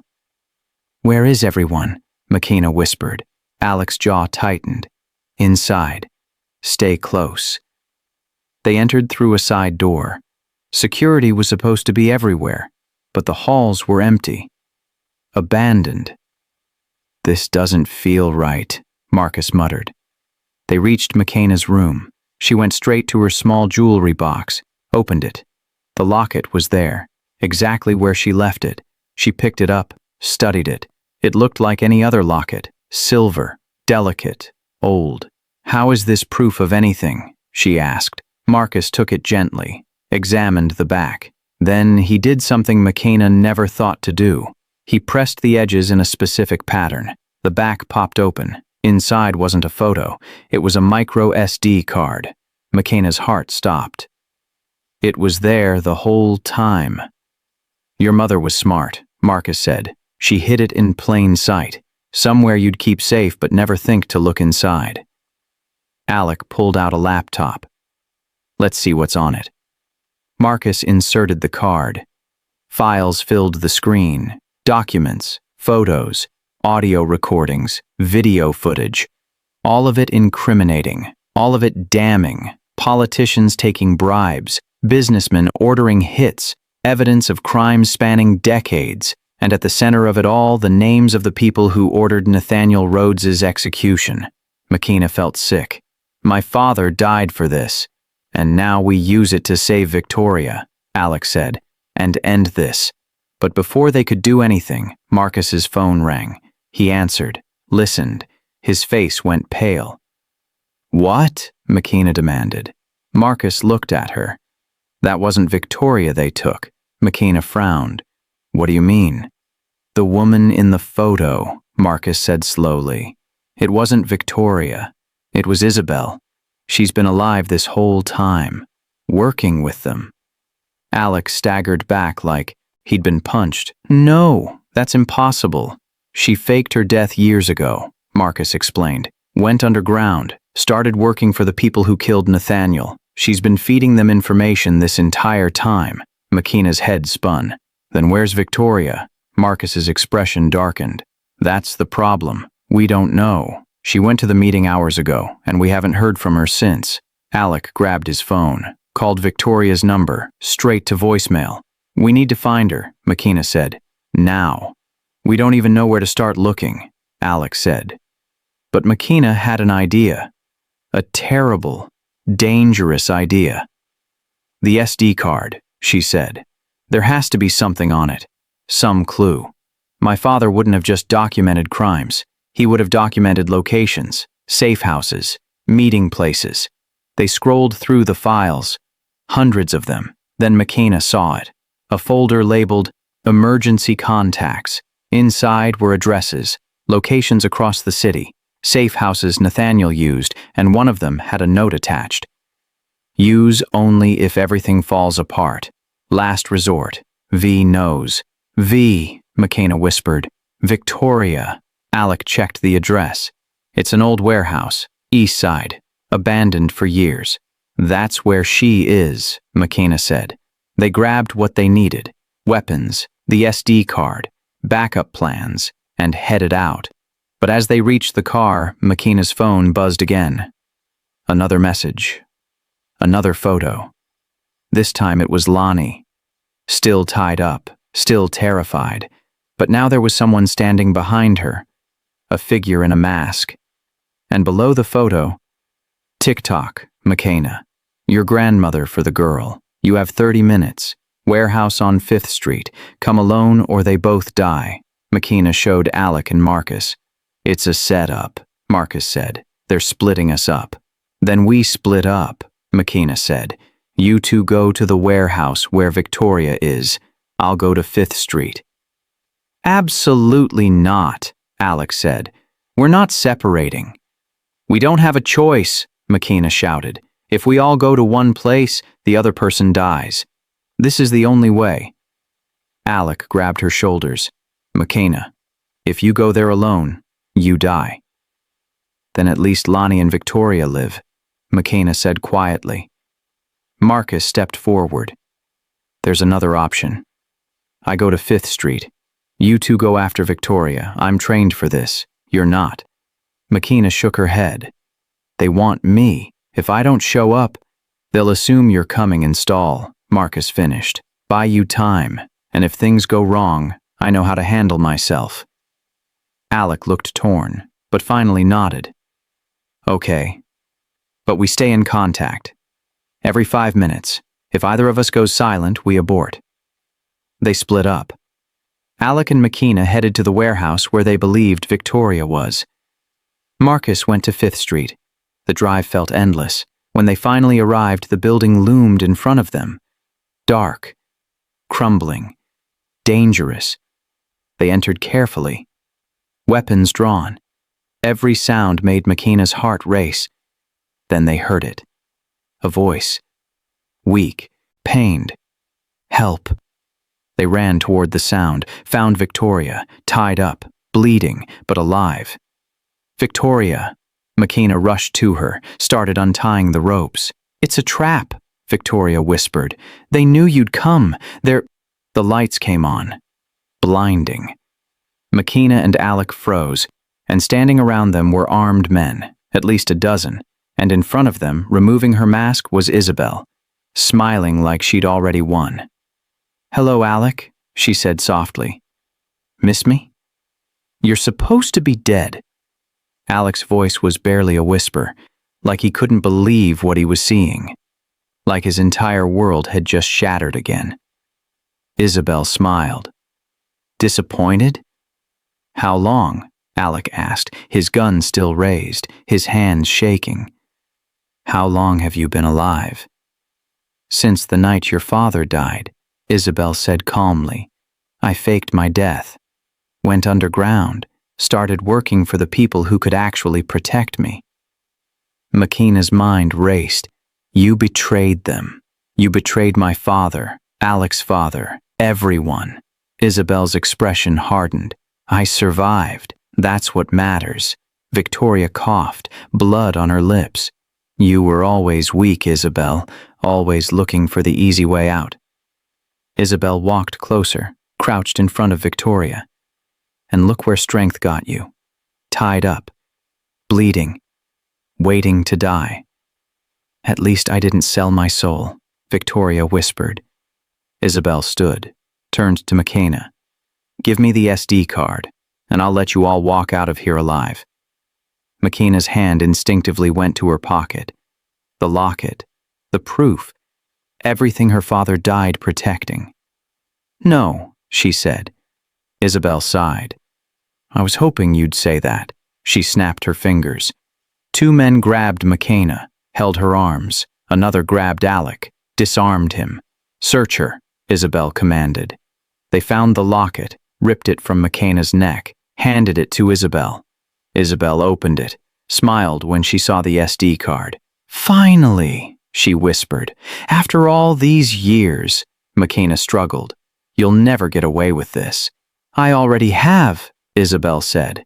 She turned to her men. Kill them. Make it look like an accident, a gas leak, explosion, whatever. Just make sure there's nothing left. McKenna's heart stopped. This was it. This was how it ended. But then gunshots rang out. The men holding McKenna dropped. She stumbled forward, looked up. Marcus stood in the doorway, gun raised, face cold, determined. Nobody moves, he said. Isabel froze. How did you really thought I'd go to 5th Street alone? Marcus said. I called in reinforcements, and they've already secured Lonnie. She's safe. McKenna's breath caught. She's safe? Yes, Marcus said. Now drop the locket, Isabel, or I drop you. Isabel's hand tightened around the locket. For a second, McKenna thought she might actually fight, might actually choose death over surrender, but then she smiled. You think this is over? You think saving one girl changes anything? She dropped the locket, kicked it toward McKenna. Go ahead, Isabel said. Take it. Release the proof. Destroy all those powerful people, but know this, they will come for you. They will hunt you for the rest of your life. You'll never be safe. Never be free. McKenna picked up the locket. At least I'll be telling the truth. Isabel laughed, a bitter, broken sound. The truth doesn't set you free. It gets you killed. Police sirens wailed in the distance, getting closer. Marcus had called them. This was really ending. Isabel's men scattered, ran, left her standing alone, defeated. But Isabel looked at Alec one last time. I loved you, you know, in my own way. Alec's jaw tightened. No. You loved yourself. That's all you've ever loved. Isabel's eyes filled with something that looked like regret, but it was too late for that now. The police burst in, arrested Isabel, secured the scene. Paramedics rushed to Victoria, started treating her wounds. McKenna stood there, numb, exhausted, holding the locket like it was the only real thing left in the world. Alec walked over, wrapped his arms around her. It's over. You're safe.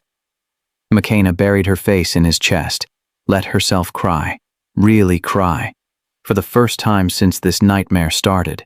But even as relief washed over her, she knew Isabel was right about one thing. Releasing this proof would make enemies, powerful ones, and her life would never be normal again. Hours later, back at the mansion, McKenna sat in Alec's office. Victoria was at the hospital. Stable. Lonnie was safe. Reunited with her family.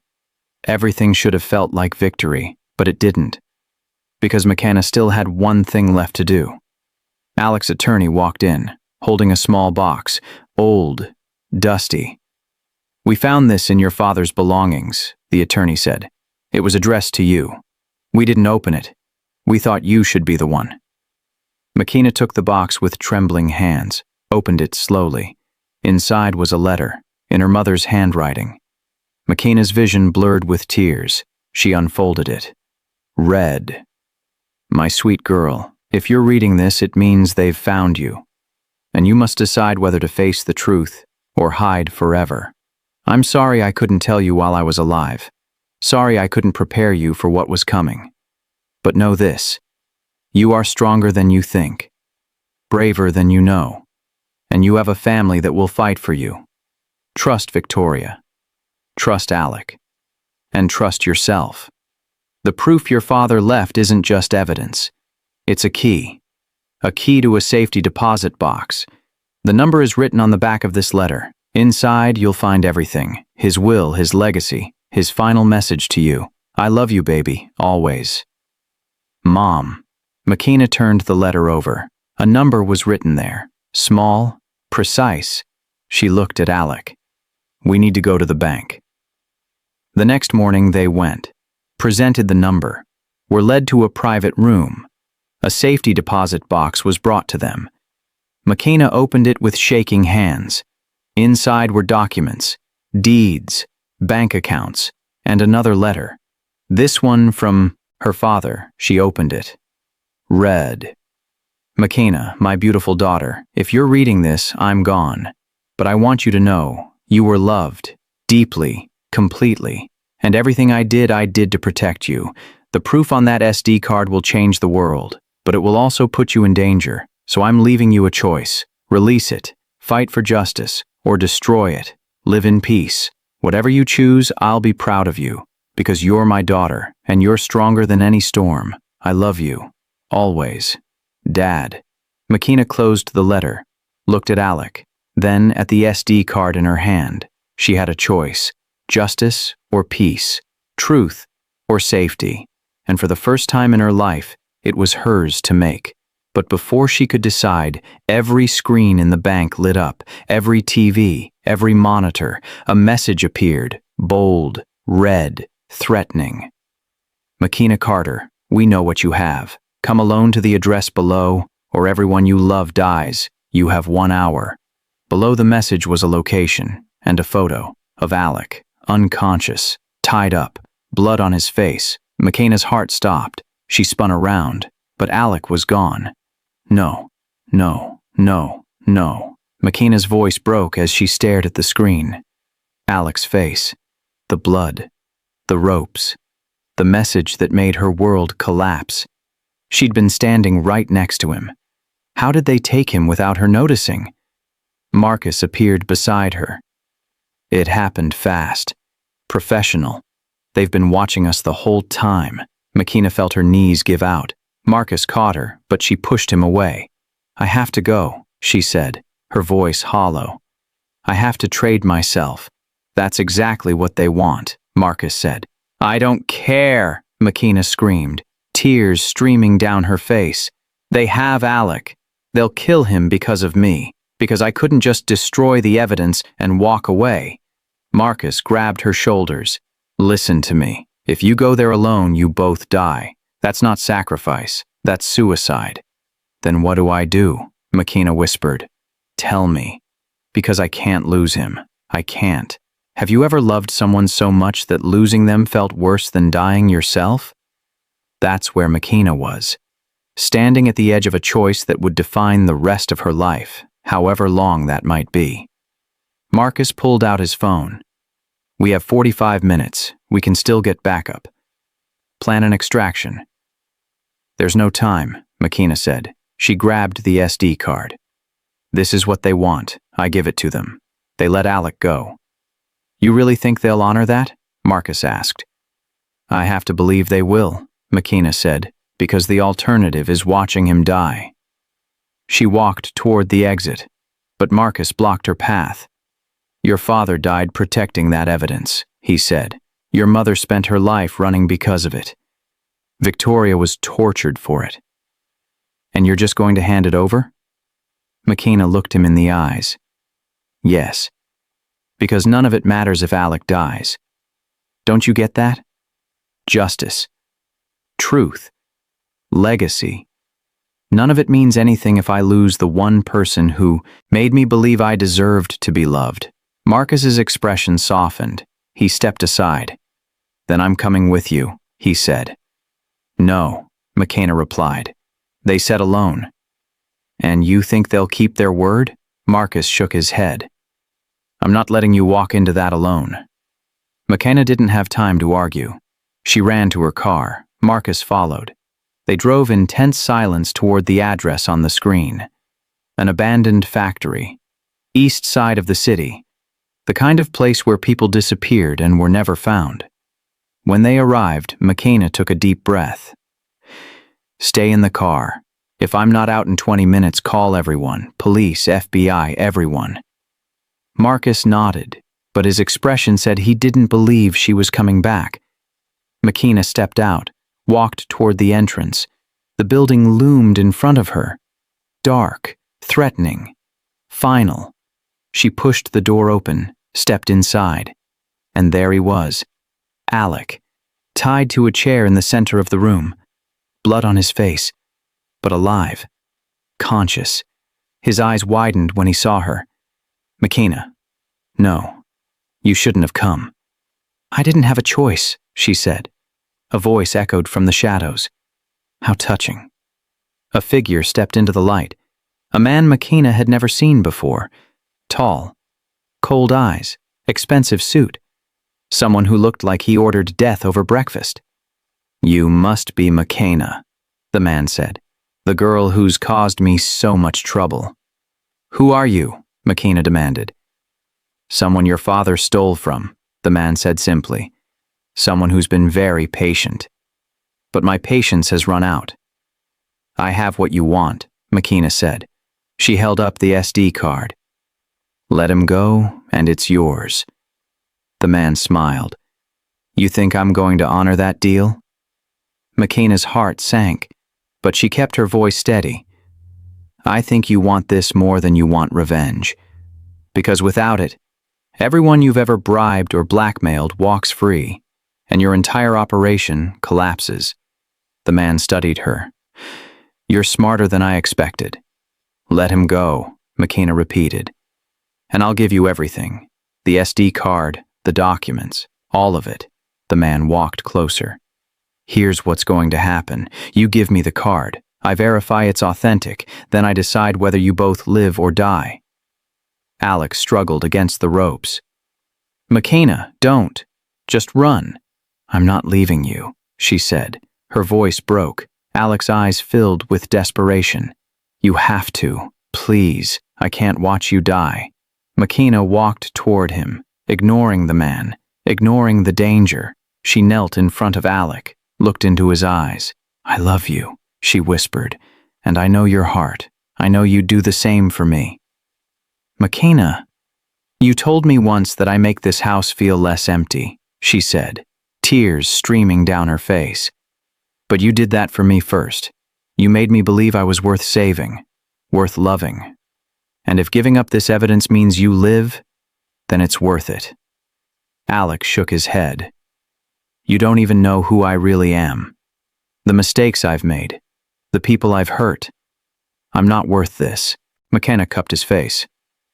You're worth everything to me. The man clapped slowly. Beautiful. Really. But time's up. McKenna stood, handed him the SD card. He took it, examined it, then pulled out a laptop, inserted the card, scrolled through the files.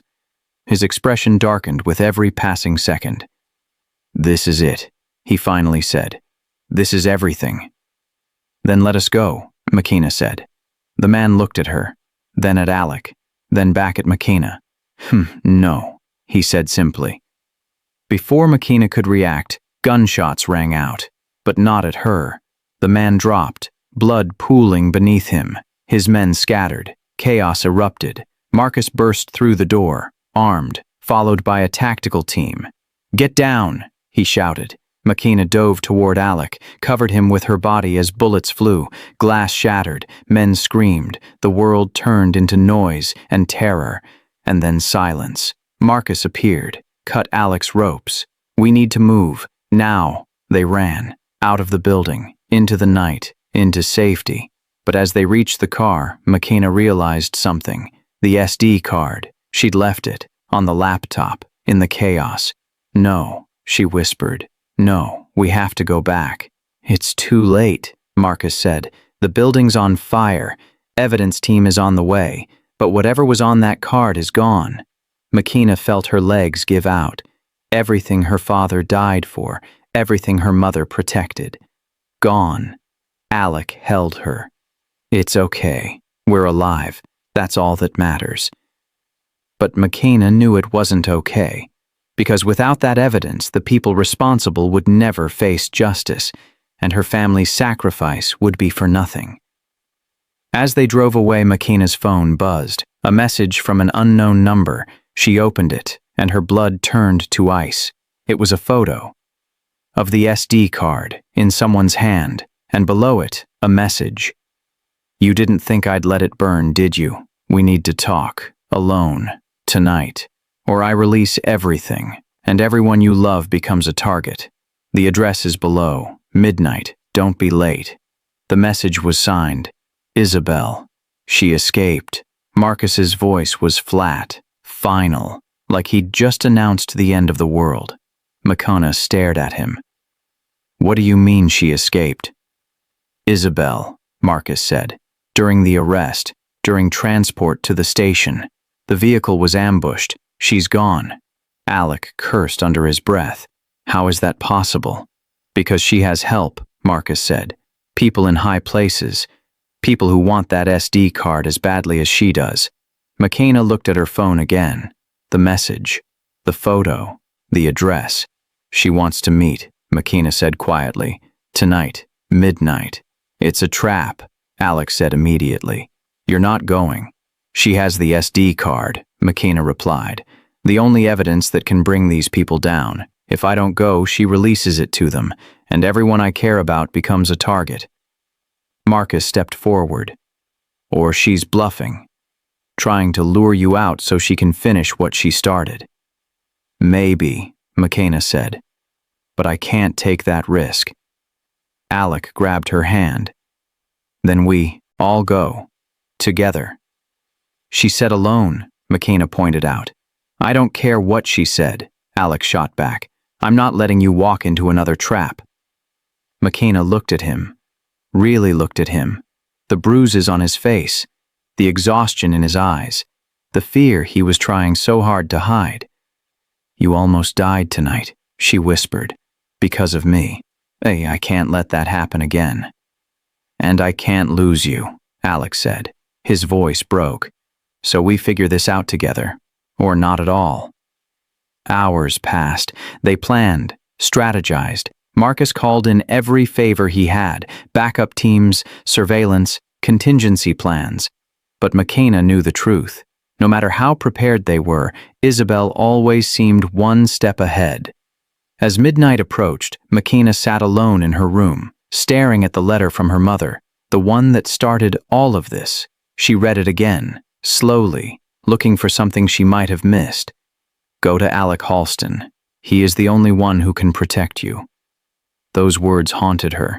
How did her mother know Alec? They'd never met. Her mother died before Makina ever came to the mansion. Unless... Makina's heart started racing. She grabbed her phone, called Victoria, who was still recovering in the hospital but insisted on answering. Victoria, Makina said urgently. I need to ask you something, and I need the truth. What is it? Victoria's voice was weak but clear. Did my mother know Alec? Makina asked. Before I came here, before any of this started. Did she know him? Silence on the other end. Victoria, please, Makina begged. Victoria sighed. She didn't know Alec. She knew of him, because she knew his father, and she knew that one day, if you were ever in danger, Alec would be the one person you could trust. Makina's mind spun. Why? Why would she believe that? Because Alec's father made her a promise, Victoria said quietly. The night before he died, he promised that if anything ever happened to your father, he would make sure you were protected. And he made Alec promise the same thing. Makina felt tears burn her eyes. Alec knew? This whole time? No, Victoria said quickly. Alec didn't know who you were until you arrived, but his father left him instructions, a sealed letter, to be opened only if a girl named Makina Carter ever came to him for help. Makina's breath caught. Where is that letter? Alec has it, Victoria said. He's had it since his father died. He just never knew when or if you'd come. Makina ended the call, ran to find Alec, found him in his office, staring at the same folder she'd seen weeks ago. You knew, she said, her voice shaking. You knew my mother wanted me to find you. Alec looked up, guilt written all over his face. Not at first. Not until I opened my father's letter. When? Makina demanded. When did you open it?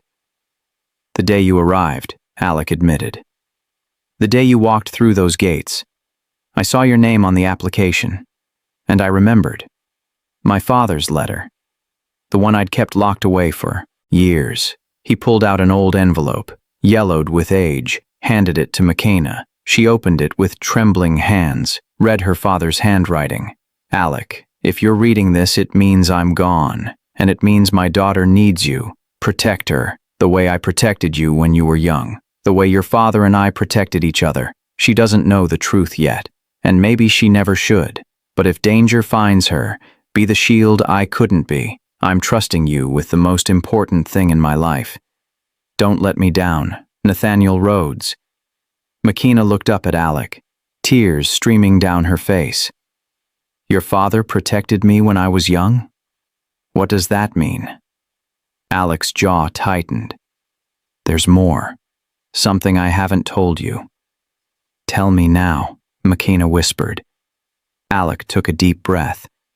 When you were 3 years old, there was an attempt on your life. Your father was out of the country. Your mother was alone. Scared. She called my father for help. And he sent security. Hid you and your mother for weeks until the threat passed. Makina's knees went weak. She sank into a chair. I don't remember any of that. You wouldn't, Alec said. You were too young, but your mother never forgot. And neither did my father. That's why he made me promise. That's why your mother's letter told you to find me. Makina felt like her entire understanding of her life was collapsing. So, everything. My job. My connection to you. None of it was chance. No, Alec admitted. But my feelings for you? Those are real. Those were never part of any plan. Makina wanted to believe him, but she didn't know what was real anymore. A knock on the door interrupted them. Marcus entered. It's time. If you're going to meet Isabel, we need to leave now. Makina stood, wiped her tears. Let's end this. They drove to the address Isabel provided. An old church, abandoned, creepy in the moonlight. Makina walked in alone, like Isabel demanded, but she knew Marcus and Alec were close, watching, waiting. The church was empty, dark, silent. Then a voice echoed from the altar. You came. Isabel stepped into view, holding the SD card, smiling like she'd already won. I'm here, Makina said. Now tell me what you want. Isabel walked closer. I want you to understand something. Your father wasn't the hero you think he was, and neither was mine. Makina frowned. Your father? Isabel smiled. Yes, my father. The man your father worked with. The man who helped him steal that evidence. The man who was murdered alongside him. Makina's heart stopped. What are you talking about? Isabel pulled out a photo, handed it to Makina. It showed two men, standing together, smiling. One was Nathaniel Rhodes, the other was Alec's father. They weren't just partners, Isabel said. They were brothers, and I'm not just some random woman who betrayed everyone. She stepped closer, looked Makina in the eyes. I'm your cousin, and this entire story, it's been about family from the very beginning. You're lying, Makina's voice echoed through the empty church, but even as she said it, she knew Isabel was telling the truth. Isabel smiled. Am I? Look at the photo again. Really look at it. Makina stared at the image. The two men. Her father. Alec's father, and in the background, barely visible, a little girl. Dark hair, familiar eyes. Isabel. My father was Alec's father's brother, Isabel said, which makes Alec and me cousins. And you and me cousins. We're family, Makina. Whether you like it or not. Makina's head spun. Why didn't anyone tell me? Because our fathers were protecting a secret bigger than any of us, Isabel said. A secret that got them both killed. And now it's our burden to carry. I don't want it, Makina whispered. Neither did I, Isabel replied. But we don't get to choose our blood. We don't get to choose our legacy. We only get to choose what we do with it. Makina looked at the SD card in Isabel's hand. So what now? You release the evidence? Destroy everyone? Isabel shook her head. No, I give you a choice. The same choice our fathers faced 20 years ago. What choice? Isabel held up the SD card. Release this. Bring down every corrupt politician and businessman connected to their deaths. Watch the world burn. Or destroy it. Walk away. Live your life. Marry Alec. Have kids. Pretend none of this ever happened. Makina's throat tightened. And if I choose to release it? Then we both become targets for the rest of our lives, Isabel said. Every powerful person on that list will hunt us. We'll never be safe. Never be free. And if I destroy it? Then our fathers died for nothing, Isabel said quietly. And the people responsible get away with murder. Have you ever been given a choice where both options felt like losing? Where no matter what you picked, someone you loved paid the price? That's what Makina felt. Trapped between justice and peace. Between truth and survival. Before Makina could answer, the church doors burst open. Alec ran in. Makina, it's a trap. Marcus found... He stopped. Saw Isabel. His face went pale. Hello, cousin, Isabel said. Alec stared at her. You told her. She deserved to know, Isabel replied. Makina looked at Alec. You knew we were related? Alec's silence was answer enough. How long? Makina demanded. How long have you known? Since I opened my father's letter, Alec admitted. It explained everything. The connection between our families. Why your mother trusted my father. Why I was supposed to protect you. Makina felt betrayed. Again. And you didn't think to tell me? I was trying to protect you, Alec said desperately. The more you knew, the more danger you were in. That wasn't your choice to make, Makina shouted, tears streaming down her face. My entire life has been decided by other people. My mother, my father, you, Victoria. Everyone making choices for me, protecting me, hiding things from me. When do I get to choose? Alec stepped closer. You're right. I'm sorry, but please, let's just get out of here. We can figure this out together. No, Makina said. She looked at Isabel. Give me the SD card. Isabel studied her. What are you going to do with it? I don't know yet, Makina admitted, but it's my choice to make. Not yours, not his, mine. Isabel smiled.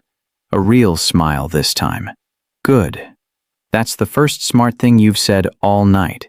She handed Makina the SD card. Whatever you decide, Isabel said, I'll support it. Because we're family. And family protects each other. Even when it's hard. But before Makina could respond, an alarm blared through the church. Red lights flashed. A computerized voice echoed through the speakers. Security breach detected. Explosives armed. Evacuation required. 2 minutes to detonation. Makina's heart stopped. What is this? Isabel's face went pale. I didn't do this. Alec grabbed Makina's hand. We need to go, now. They ran. Out of the church. Into the night. Behind them, Marcus and the backup team were already evacuating. Who set the bomb? Makina shouted. I don't know, Marcus yelled back. But whoever it is doesn't want anyone walking out of here alive. They reached the cars just as the explosion ripped through the church. The blast threw them forward. Heat, smoke, chaos. Makina hit the ground hard. Her ears rang, her vision blurred. When she looked up, Alec was beside her, bleeding but alive. "Are you okay?" he asked. Makina nodded, but she wasn't okay. Nothing was okay. Marcus helped them up. "We need to leave, now, before whoever did this comes back to finish the job." They piled into the cars, drove away from the burning church, away from the answers that almost killed them. But as they drove, Makina's phone buzzed, a video message from an unknown number. She opened it, and her blood turned to ice. It showed Victoria, in her hospital room, alone, vulnerable, and a masked figure entering, approaching her bed. The video ended with a message. "You have the SD card. I have your grandmother. Meet me at the Halston estate. Alone. Dawn. Or she dies." Makina looked at Alec, then at Isabel, then at Marcus. "They're not going to stop," she whispered. "Not until everyone I love is dead." Alec's jaw tightened. "Then we end this. Tonight. We stop running, and we fight back." "How?" Makina asked. Alec looked at her with an intensity that made her heart race. "We give them exactly what they want," he said, "and then we destroy them." Makina didn't understand. "What do you mean?" Alec pulled out his phone, made a call. When someone answered, he said 5 words that changed everything. "It's time to tell the truth." He hung up, looked at Makina. "Your father didn't just leave evidence," Alec said. "He left a failsafe, a backup plan if everything went wrong, and my father was part of it." "What kind of failsafe?" Makina asked. Alec smiled, but it wasn't a happy smile. It was the smile of someone about to burn the world down. "A broadcast," he said, "set to go live if certain conditions were met. Conditions that were just triggered tonight." Isabel's eyes widened. "You mean—" "Yes," Alec said. "In exactly 6 hours, every piece of evidence on that SD card will be broadcast to every major news network in the world. Automatically. Unless we stop it." Makina's heart raced. "Can we stop it?" Alec looked at her. "Do you want to?" And that was the question, wasn't it? The choice Makina had been avoiding since this nightmare started. Justice or peace? Truth or survival? She looked at the SD card in her hand, then at Alec, then at the burning church in the distance, and she made her choice. "No," she said quietly. "Let it burn. Let them all burn." But as she said it, her phone rang. Victoria's number. Makina answered. "Victoria?" But it wasn't Victoria's voice. It was the masked figure. "Wrong choice, Makina. Now your grandmother pays the price." And the line went dead. They arrived at the Halston estate just as dawn broke. The sky was painted in shades of pink and orange. Beautiful. But Makina couldn't see the beauty. All she saw was the mansion, the place where everything started, the place where it would all end. The gates were open, waiting. "This feels wrong," Marcus said. "Everything about this feels wrong," Makina replied. They walked through the gates, into the compound. The mansion loomed in front of them, silent, still, like it was holding its breath. The front doors opened, and Victoria was pushed out, stumbling, weak, but alive. Makina ran to her, caught her before she fell. "Are you okay?" Makina whispered. "I'm fine," Victoria said, but her hands shook. Her face was pale. "But you need to leave. Now. It's a trap." "I know," Makina said, "but I'm not leaving without ending this." From inside the mansion, figures emerged, men in masks, armed, professional, and at the center of them all, someone Makina never expected to see. Lonnie, being dragged forward, crying, terrified. "Lonnie!" Makina screamed. But then the masked man holding Lonnie pulled out a gun and aimed it directly at Alec.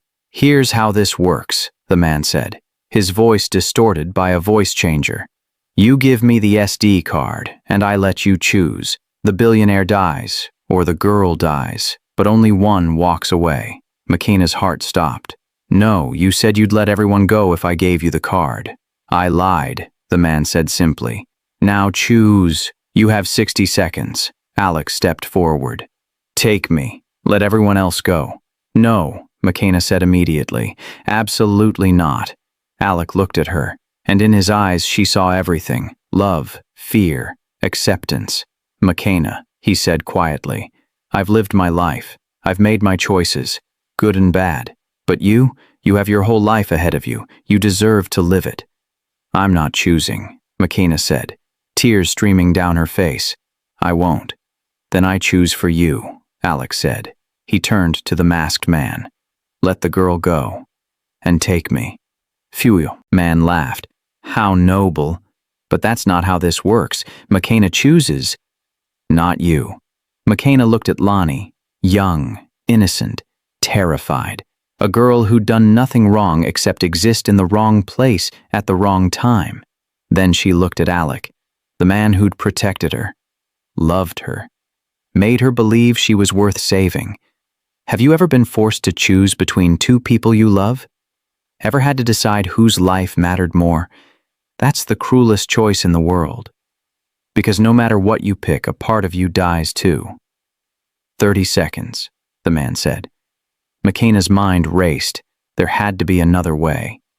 A way to save them both. And then she remembered. The broadcast. The failsafe Alec mentioned. Wait, McKenna said. Before I choose, I need you to know something.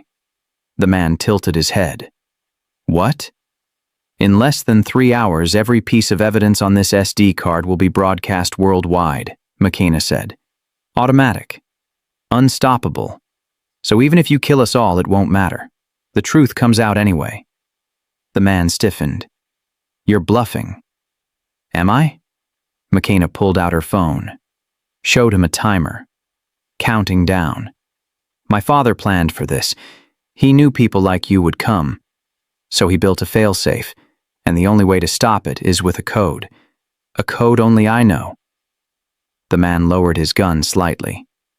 What code? Let them both go, McKenna said, and I'll give it to you. You get what you want. The evidence stays buried, and everyone lives. The man studied her. How do I know you're not lying? You don't, McKenna said. But are you willing to risk it? Because if that broadcast goes live, everyone on that list goes to prison, including whoever you're working for. Silence. The man looked at his team. Then back at McKenna. Fine, he said. Give me the code. McKenna took a deep breath. Let them go first. The man hesitated, then nodded. Release them. Lanny was pushed forward. She ran to McKenna, sobbing. Alec stepped back, but the gun followed him. The code, the man demanded. McKenna pulled out the SD card, held it up. There is no code, she said. The man's body language changed instantly. What? There is no broadcast, McKenna said. There is no failsafe. I lied. To buy time. The man raised his gun. Then you just signed everyone's death warrant. But before he could fire, gunshots rang out. Marcus and his team stormed the compound, armed, ready. Chaos erupted. The masked men scattered. Gunfire, shouting. McKenna grabbed Lonnie and Victoria, pulled them to safety. Alec fought his way to McKenna. Are you insane? You could have died. But I didn't, McKenna said, and neither did you. The masked man tried to escape, but Marcus tackled him, ripped off the mask, and McKenna gasped. It was Mr. Hayes, her landlord, the man she'd trusted her entire life. Why? McKenna whispered. Mr. Hayes looked at her with something that almost looked like regret. Because your father owed people money. A lot of money. And when he died, that debt passed to you. I don't have any money, McKenna said. Not money, Mr. Hayes replied. The SD card, the evidence, that's what they wanted. And I was paid to deliver you. McKenna felt sick. You've been watching me my whole life. Waiting. Yes, Mr. Hayes admitted. I'm sorry, kid. But business is business. Police sirens wailed in the distance, getting closer. It was finally over. Hours later, McKenna sat on the steps of the mansion, exhausted, broken, but alive. Alex sat beside her. You lied about the broadcast. I had to, McKenna said. It was the only way to buy time. You risked everything, Alex said. So did you, McKenna replied. They sat in silence for a moment. Then Alex spoke. McKenna, I need to tell you something. Something I should have said a long time ago. McKenna looked at him, waiting. I love you, Alex said, his voice raw, honest. Not because my father told me to protect you, not because of some promise or legacy, but because you walked into my life and made me feel alive again. You made me believe I deserved a second chance. McKenna's throat tightened. Alec, I know everything's been complicated, he continued. I know I kept secrets, made choices I shouldn't have. But my love for you? That's real. That's the one thing I'm sure of. Tears streamed down McKenna's face. I love you too, even when I wanted to hate you, even when everything felt like a lie. I still loved you. Alec pulled her close, and they sat there, holding each other as the sun rose over the mansion. But as McKenna closed her eyes, her phone buzzed one last time. A message from an unknown number. You think it's over? It's just beginning. The SD card was never the real prize. You are. And we're coming. See you soon, cousin. Isabel. McKenna's eyes snapped open, and she realized the nightmare wasn't over. It was only just beginning.